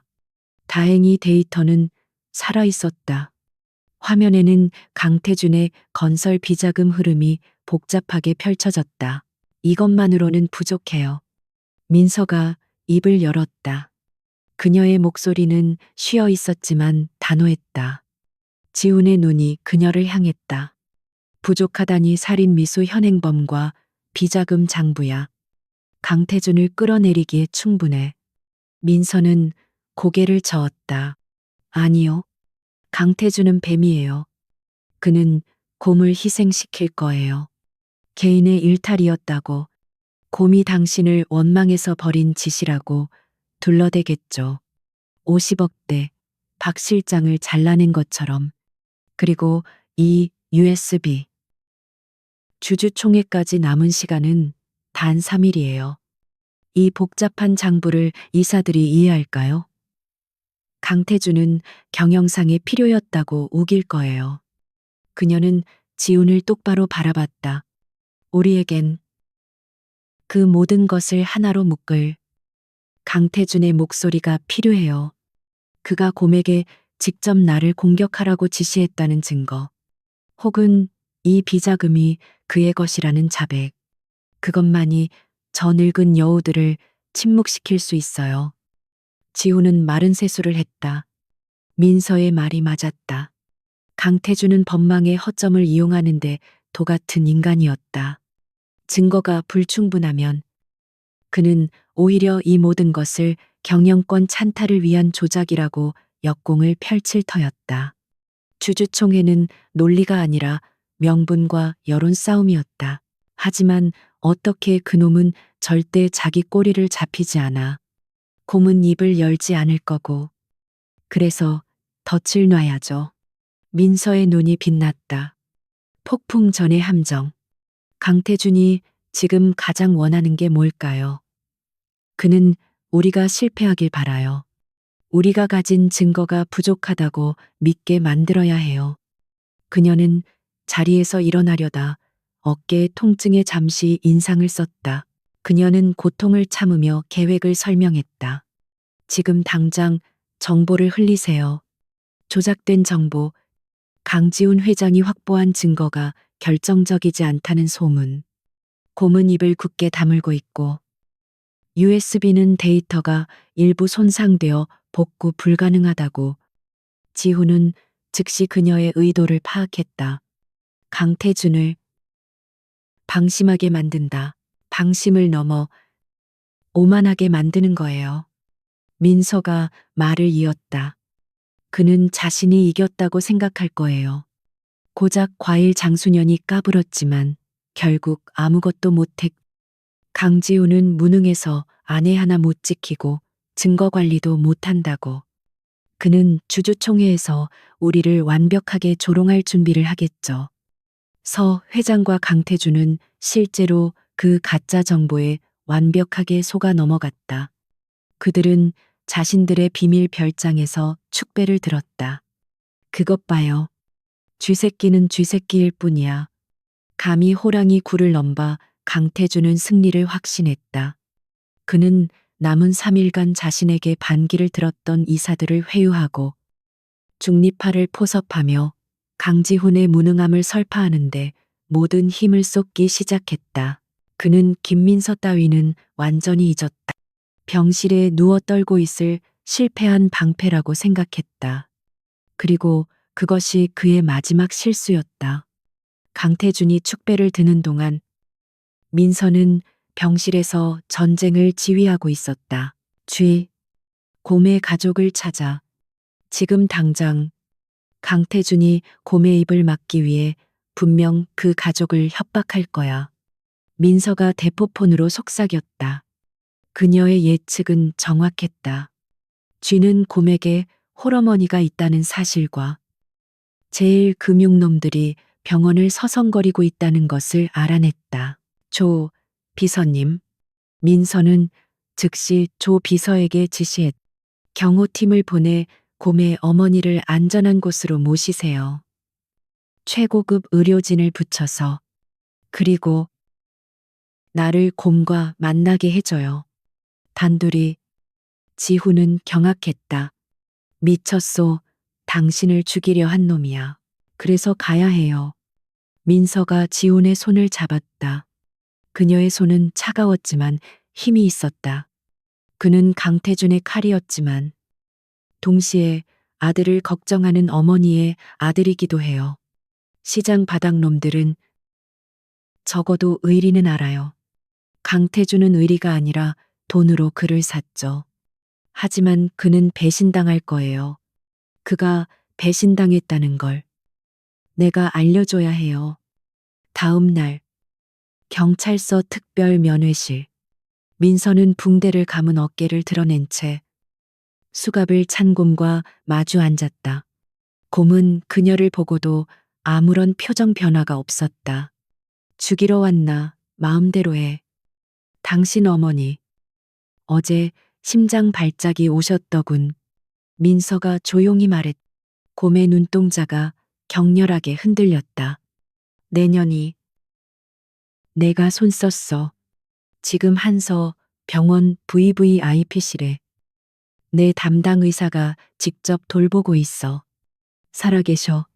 민서의 말에 곰은 혼란에 빠졌다. 왜? 강태준이 당신을 버렸으니까. 민서가 사진 몇 장을 테이블에 밀어 넣었다. 제일 금융놈들이 곰의 어머니 병실 앞에서 서성이는 사진이었다. 그들은 당신 어머니를 해치려 했어. 당신 입을 막으려고. 당신이 실패했으니까. 곰의 얼굴이 절망으로 일그러졌다. 그는 모든 것을 잃었다고 생각했다. 강태준은 당신을 평생 감옥에서 썩게 두거나 아니면 감옥 안에서 조용히 죽일 거야. 그게 그들의 방식이지. 하지만 난 달라. 민서는 테이블 너머로 몸을 기울였다. 선택해. 이대로 강태준에게로 죽을 건가? 아니면 당신 어머니를 살리고 당신 자신도 살 건가? 강태준이 당신에게 내린 지시. 그 모든 것을 증언해. 그럼 정상 참작을 받게 해주겠어. 내 모든 걸 걸고. 곰은 오랫동안 침묵했다. 그는 자신을 죽이려 했던 여자와 자신의 어머니를 살린 여자를 번갈아 보았다. 그는 결국 무너졌다. 그놈, 나한테 직접 전화했어. 깨끗하게 처리하라고. 녹음. 녹음은 없지만 통화 내역은 대포폰에. 그걸론 부족해. 민서가 잘라 말했다. 우리에겐 그의 목소리가 필요해. 지금 당장. 민서는 조 비서가 준비한 녹음 기능이 활성화된 특수 전화기를 내밀었다. 그의 대포폰으로 전화해. 마지막으로 돈을 요구하는 척해. 당신 어머니 병원비가 급하다고. 그는 당신이 아직 자기 소나귀에 있다고 믿을 거야. 그는 오만하니까. 곰은 떨리는 손으로 전화기를 들었다. 강태준은 승리를 만끽하며 전화를 받았다. 무슨 일이야? 이 쓰레기 같은 놈이. 부회장님, 잡혔습니다. 하지만 입 다물고 있습니다. 그런데, 어머니가 병원비가 급합니다. 약속한 돈. 강태준은 비웃었다. 도나 내 놈이 일을 그따위로 처리하고 돈을 받아 일단 조용히 찌그러져 있어. 주주총회만 끝나면 내 어미 병원비 정도는 생각해보지. 그는 자신이 모든 것을 통제하고 있다고 확신하며 말했다. 그리고 딴 생각 품지 마. 내 어미가 어디 있는지 내가 모를 것 같아. 그것으로 충분했다. 내 어미가 어디 있는지 안다는 협박. 그리고 주주총회만 끝나면이라는 말. 그것은 곰의 범행과 강태준의 주주총회라는 목적을 연결하는 완벽한 고리였다. 민서는 녹음 파일을 전송받았다. 이제 모든 조각이 맞춰졌다. 강태준의 건설 비자금 내역, USB. 그 비자금으로 고용된 곰의 살인, 미수 현행범. 그리고 그 배후에 강태준이 있음을 증명하는 목소리. 병실로 돌아온 민서는 창밖을 내다봤다. 폭풍 전야의 하늘은 유난히 고요했다. 강지훈이 그녀의 옆에 섰다. 내일이 주주총회요. 그의 목소리에는 더 이상 불안감이 없었다. 강태준은 자신이 승리했다고 믿으며 입장하겠지. 민서가 그를 돌아보며 희미하게 웃었다. 시장에서 가장 좋은 자리는 해가 뜨기 직전 가장 어두울 때 잡는 거예요. 그는 지금 우리가 파놓은 가장 깊은 함정 속으로 스스로 걸어 들어가고 있어요. 그들은 더 이상 계약 부부가 아니었다. 그들은 모든 것을 건 최후의 결전을 준비하는 동지였다. 운명의 날이 밝았다. 한서 그룹 본사 50층. 대회의실은 대한민국 경제계의 축소판처럼 보였다. 그룹의 명운을 쥔 이사들과 주요 주주들이 속속 자리를 채웠다. 공기는 팽팽한 긴장감으로 무거웠다. 수십억 달러 규모의 제국을 누가 차지할 것인가. 그 거대한 도박의 마지막 판이 막 열리려 하고 있었다. 강태준 부회장은 완벽하게 재단된 최고급 수트를 입고 승리자의 여유로운 미소를 지으며 입장했다. 그의 옆에는 서 회장이 우아하지만 차가운 표정으로 동행했다. 강태준은 자신에게 반기를 들었던 몇몇 이사들에게 고의적으로 다가가 어깨를 두드렸다. 아직 늦지 않았다는 무언의 압력이었다. 강지훈 회장은 정시에 입장했다. 그의 표정은 읽을 수 없었다. 하지만 그의 곁에는 뜻밖에도 어깨에 붕대를 감은 김민서가 함께였다.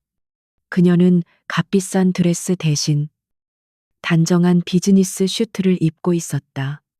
그녀의 등장은 회의장에 작은 술렁임을 일으켰다. 저 여자가 감히 여길. 서 회장이 경멸을 담아 속삭였다. 강태준은 코웃음을 쳤다. 마지막 발악이겠죠. 동정이라도 호소하려는 건가? 멍청하긴. 그는 민서의 존재를 실패한 방패의 초라한 퇴장쯤으로 여겼다. 회의가 시작되고 임시의장으로 나선 강태준파의 한 이사가 안건을 상정했다. 현 강지훈 회장의 경영 능력 및 사생활 관련 자격 미달에 따른 해임안. 회의장은 순간 얼어붙었다. 이것은 단순한 견제가 아니라 쿠데타였다. 강태준이 단상으로 나섰다. 그는 준비한 연설문을 펼치고 비통한 표정으로 입을 열었다. 존경하는 주주 및 이사 여러분, 저는 오늘 피를 토하는 심정으로 이 자리에 섰습니다. 그는 강지훈의 독단적인 경영, 특히 근본도 없는 여자에게 휘둘려 그룹의 근간인 물류 시스템을 망치려 한 시도를 격렬하게 비난했다. 더욱 충격적인 것은 강태준의 목소리가 극적으로 낮아졌다. 강지훈 회장이 영입한 저 김민서라는 여자의 실체입니다. 그는 스크린에 민서의 동생이 사채업자들과 접촉하는 사진을 띄웠다. 그녀는 여전히 시장의 폭력배들과 유착하고 있으며 심지어 그룹의 내부 정보를 빼돌리려 한 정황까지 포착되었습니다. 그는 가짜 비자금 소문을 마치 사실인 양 떠들었다. 강 회장은 이런 여자를 감싸고 돌며 그룹의 돈으로 그녀의 빚을 갚아주었습니다. 이것이 우리가 믿고 따를 리더의 모습입니까? 이사들의 눈이 강지훈에게로 향했다. 그들은 분노하고 있었다. 강지훈이 횡령을 저질렀다고 믿는 눈치였다. 서 회장이 결정타를 날렸다. 강지훈 회장은 정서적으로 매우 불안정합니다. 선대 회장님의 유지를 받들기에는 너무나 미숙합니다. 심지어 자신의 아내가 폭력배들에게 습격당하는 것조차 막지 못했습니다. 그녀는 민서를 향해 조롱의 시선을 보냈다. 이것은 무능입니다. 한서를 이끌 자격이 없습니다. 회의장은 강태준과 서 회장의 완벽한 연극에 완전히 압도당했다. 강지훈의 해임은 기정사실처럼 보였다. 중립파 이사들마저 고개를 끄덕이고 있었다. 이해 없으시면 표결에 붙이겠습. 잠깐만요. 그때였다. 모든 이의 예상을 깨고 김민서가 자리에서 일어났다. 그녀는 붕대를 감지 않은 손을 들어 발언권을 요청했다. 회의장이 술렁였다. 감히 과일 장수가 이 신성한 자리에 끼어든단 말인가. 어디서 천한 것이. 강태준이 소리쳤다. 경비원들 당장 저 여자를 끌어내. 제게도 발언할 자격이 있습니다. 민서의 목소리는 작았지만 마이크를 통해 회의실 전체를 울렸다. 저는 강지훈 회장의 아내이자 한서그룹의 주주입니다. 그녀는 지훈이 계약 직후 양도한 미미하지만 분명한 지분을 가지고 있었다. 그리고 오늘 이 안건의 핵심 당사자입니다. 강지훈이 의장에게 나지막이 말했다. 주주의 발언을 막을 권리는 없습니다. 강태준은 분노했지만 절차를 무시할 수는 없었다. 그는 비웃었다. 좋습니다. 마지막 유언이라도 들어보죠. 5분 주겠습니다. 그는 민서가 울며 불며 동정을 호소할 것이라 예상했다. 민서는 단상으로 걸어나갔다. 그녀는 어깨의 통증에도 불구하고 허리를 꼿꼿이 세웠다. 그녀는 준비한 USB를 노트북에 꽂았다. 스크린에 뜬 것은 강태준이 예상한 눈물 어린 호소문이 아니었다. 그것은 한서 로지스틱스 비자금 흐름도였다. 강태준 부회장님, 당신이 한서 그룹에서 지난 10년간 빼돌린 돈의 흐름입니다. 민서의 목소리는 차가웠다. 복잡한 도표와 차명 계좌 번호들이 스크린을 가득 메웠다. 태강 유통. 그리고 오늘 새벽에 쥐에게서 받은 건설 자재 비리 내역까지 완벽하게 정리되어 있었다.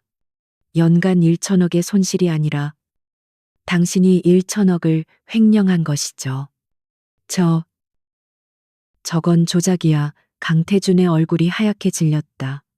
저건 박 실장 개인이. 박 실장이요. 민서는 다음 파일을 열었다. 그것은 강태준과 박 실장 사이에 수십 건의 비밀 송금 내역이었다. 박 실장은 당신의 충실한 금고직이었겠죠. 50억 사건 때 당신이 꼬리 자르기 한 그 불쌍한 사람 말입니다. 이사들의 눈이 휘둥그레졌다. 상황이 급반전되고 있었다. 하지만 여러분, 이건 단순한 횡령 사건이 아닙니다. 민서의 목소리에 분노가 실렸다. 강태준 부회장은 자신의 범죄를 은폐하기 위해 살인을 지시했습니다. 무슨 헛소리야. 강태준이 단상으로 뛰어 올라오려 했다. 이걸 듣고도 헛소리라고 하실 겁니까? 민서가 스페이스바를 눌렀다. 회의실 스피커에서 지직거리는 소리와 함께 익숙한 목소리가 흘러나왔다. 어머니가 병원비가 급합니다. 약속한 돈. 곰의 목소리 도난의 놈이 이를 그따위로 처리하고 돈을 받아 일단 조용히 찌그러져 있어. 주주총회만 끝나면 내 어미 병원비 정도는 생각해보지. 내 어미가 어디 있는지 내가 모를 것 같아. 강태준의 목소리. 회의장은 물을 끼얹은 듯 조용해졌다. 서 회장의 얼굴은 핏기가 가셨다. 강태준은 자신의 목소리라는 것을 깨닫고 뒷걸음질 쳤다. 아냐. 이건 함정이야. 함정이라고요. 민서가 그를 똑바로 노려봤다. 그녀의 눈에서는 불꽃이 튀었다. 새벽 3시 가락시장에서 저를 트럭으로 밀어버리라고 지시한 것도 함정입니까? 제 어깨를 이렇게 만든 것이 당신의 일 처리 방식이었습니까? 민서는 마지막 파일을 열었다. 곰의 자백 영상이었다. 그가 강태준에게 직접 지시를 받고 민서를 살해하려 했다는 모든 범행 일체가 담겨 있었다. 당신은 한서그룹의 임원이 아니라 살인 교사범이자 깡패 두목일 뿐입니다. 강태준 씨, 모든 것이 끝났다. 강태준의 오만함은 산산조각 났다. 그의 얼굴에는 공포와 패닉만이 남아 있었다. 그가 경멸하고 무시했던 시장 바닥의 과일 장수, 그 멍청한 년이 자신을 완벽한 함정에 빠뜨리고 자신의 모든 것을 빼앗아 버린 것이다. 당장 저 여자를. 강태준이 경비원들을 향해 소리쳤지만 아무도 움직이지 않았다. 대신 회의실 뒷문이 열리고 검찰 수사관들과 경찰 특공대가 들이닥쳤다.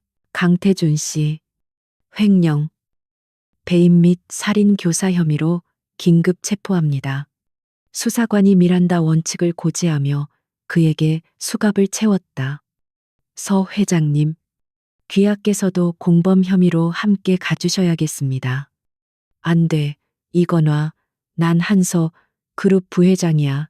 지훈아, 강지훈 네가 감히 나한테 강태준은 발악했지만 차가운 수갑은 그의 손목을 조일 뿐이었다. 서 회장은 다리가 풀려 그대로 주저앉았다. 모든 시선이 다시 단상 위의 민서에게로 향했다. 그녀는 붕대를 감은 어깨를 붙잡고 거친 숨을 몰아쉬고 있었다. 강지훈이 천천히 단상으로 올라와 수많은 이사들 앞에서 자신의 코트를 벗어 그녀의 어깨에 덮어주었다. 그는 마이크를 잡았다. 해이만은 기각되었습니다. 그의 목소리는 낮고 단호했다. 이제 한서 로지스틱스 혁신안을 포함한 그룹 정상화 방안에 대해 논의하겠습니다. 여기 제 아내이자 한서그룹의 진정한 혁신을 이끌 김민서 씨와 함께 말입니다. 이사들은 그제야 깨달았다. 강지훈이 데려온 것은 방패가 아니었다. 그것은 그룹의 가장 깊은 암 덩어리를 도려낸 가장 날카로운 메스였다. 시장에서 온 과일 장수는 오늘 대한민국 최고 재벌 그룹의 심판자가 되었다. 심판의 주주총회가 끝나고 한서그룹은 거대한 태풍의 눈이 되었다. 강태준 부회장과 서 회장이 현장에서 긴급 체포되는 장면은 모든 언론의 헤드라인을 장식했다. 대한민국 재계는 발칵 뒤집혔다. 시장 바닥의 과일 장수였던 한 여성이 수십 년간 그룹을 좀먹던 거악을 뿌리 뽑았다는 사실은 한편의 드라마보다 더 극적이었다. 강지훈은 즉각적인 그룹 정상화에 착수했다. 강태준과 서 회장의 라인에 있던 부패한 임원들은 일괄 해고되었다. 그 빈자리는 능력 있는 실무진으로 채워졌다. 이사회는 만장일치로 강지훈의 해임안을 폐기하고 그의 경영권을 공고히 하는데 동의했다. 그들은 더 이상 강지훈을 미숙한 상속자로 보지 않았다. 김민서는 한순간에 가락시장의 신데렐라, 재벌 저격수라는 별명을 얻으며 스포트라이트의 중심에 섰다. 하지만 그녀는 병원에서 퇴원하자마자 모든 언론 인터뷰를 거절하고 조용히 한서 로지스틱스 본사, 즉 강태준의 아성이었던 그곳으로 출근했다. 그녀는 회장 사모님이라는 호칭 대신 개혁위원회 상임 고문이라는 직함을 받았다. 이것은 강지훈이 그녀의 공로를 인정하며 부여한 공식적인 직위였다. 물류창고 직원들은 처음에는 그녀를 그저 호기심 어린 눈으로 바라봤다. 또 한 명의 낙하산. 그것도 과일 장수 출신이라니. 하지만 민서는 사무실에 앉아 있지 않았다. 그녀는 붕대를 감은 어깨를 이끌고 새벽부터 전국의 물류 허브를 직접 돌았다. 그녀는 작업복을 입고 지게차 운전기사들과 캔커피를 나눠 마시며 그들의 고충을 들었다. 그녀는 서류 속 비용이 아닌 현장의 흐름을 읽었다. 이 상하차 동선은 완전히 비효율적입니다. A에서 B로 가는 물건이 왜 C를 거칩니까? 인력을 2배로 낭비하고 있어요. 그녀는 현장에서 즉시 문제점을 지적했다. 수십 년간 누구도 신경 쓰지 않았던 관행이었다. 발주 시스템도 문제입니다. 본사에서는 재고가 없다고 하는데 창고 구석에는 유통기한 임박한 신선식품이 쌓여 있습니다. 그녀는 자신이 주주총회에서 발표했던 새벽 시장 모델을 즉각 실행에 옮겼다. 그녀는 가락시장에서 썼던 방식을 그대로 도입했다. 실시간 재고, 연동 시스템을 구축하고 불필요한 대전 허브를 폐쇄했다. 강태준의 처남 회사였던 태강 유통과의 계약은 즉시 파기되었다. 반발이 없었던 것은 아니다. 강태준의 잔당들은 태업으로 저항했다. 하지만 민서는 그들보다 더 독했다. 그녀는 밤을 새워가며 물류트럭의 배차 간격을 일일이 확인했다. 그녀는 숫자를 속이려는 자들의 장부에서 단 하나의 오차도 용납하지 않았다. 그녀는 시장 바닥에서 배운 생존의 논리로 그들을 압도했다. 몇 달 후 변화는 숫자로 나타나기 시작했다. 한서 로지스틱스의 물류 비용은 전 분기 대비 40% 가까이 절감되었다. 신선식품 폐기율은 10분의 1로 줄었다. 1천억 절감은 허풍이 아니었다. 한서 그룹의 주가는 연일 상한가를 쳤다. 김민서는 단순한 CEO의 아내가 아니라 그룹을 구한 전략가로 인정받기 시작했다. 강지훈 역시 변했다. 그는 더 이상 차가운 얼음 왕자가 아니었다. 그는 민서가 현장에서 가져온 문제점들을 해결하기 위해 밤늦게까지 그녀와 함께 보고서를 검토했다. 두 사람은 더 이상 계약서상의 파트너가 아니었다. 그들은 한서라는 거대한 배를 함께 모는 가장 신뢰할 수 있는 선장이자 항해사였다. 어느 늦은 밤, 물류센터 사무실에서 민서가 쪽잠이 든 것을 발견한 지우는 조용히 자신의 코트를 덮어주었다. 주주총의 날처럼 그는 그녀의 거친 손을 잠시 바라보았다. 이 손이 자신의 제국을 구했다. 그는 그녀의 손등에 가만히 입을 맞추었다. 그때 민서가 눈을 떴다. 두 사람 사이에는 어색한 침묵 대신 따뜻한 기류가 흘렀다. 계약. 기간이 다 되어 가네요. 민서가 먼저 입을 열었다. 1년. 모든 것을 끝내기로 한 시간이었다. 지훈의 얼굴이 굳어졌다. 그 계약서. 잊어버렸으면 좋겠는데. 왜죠? 민서가 그를 바라봤다.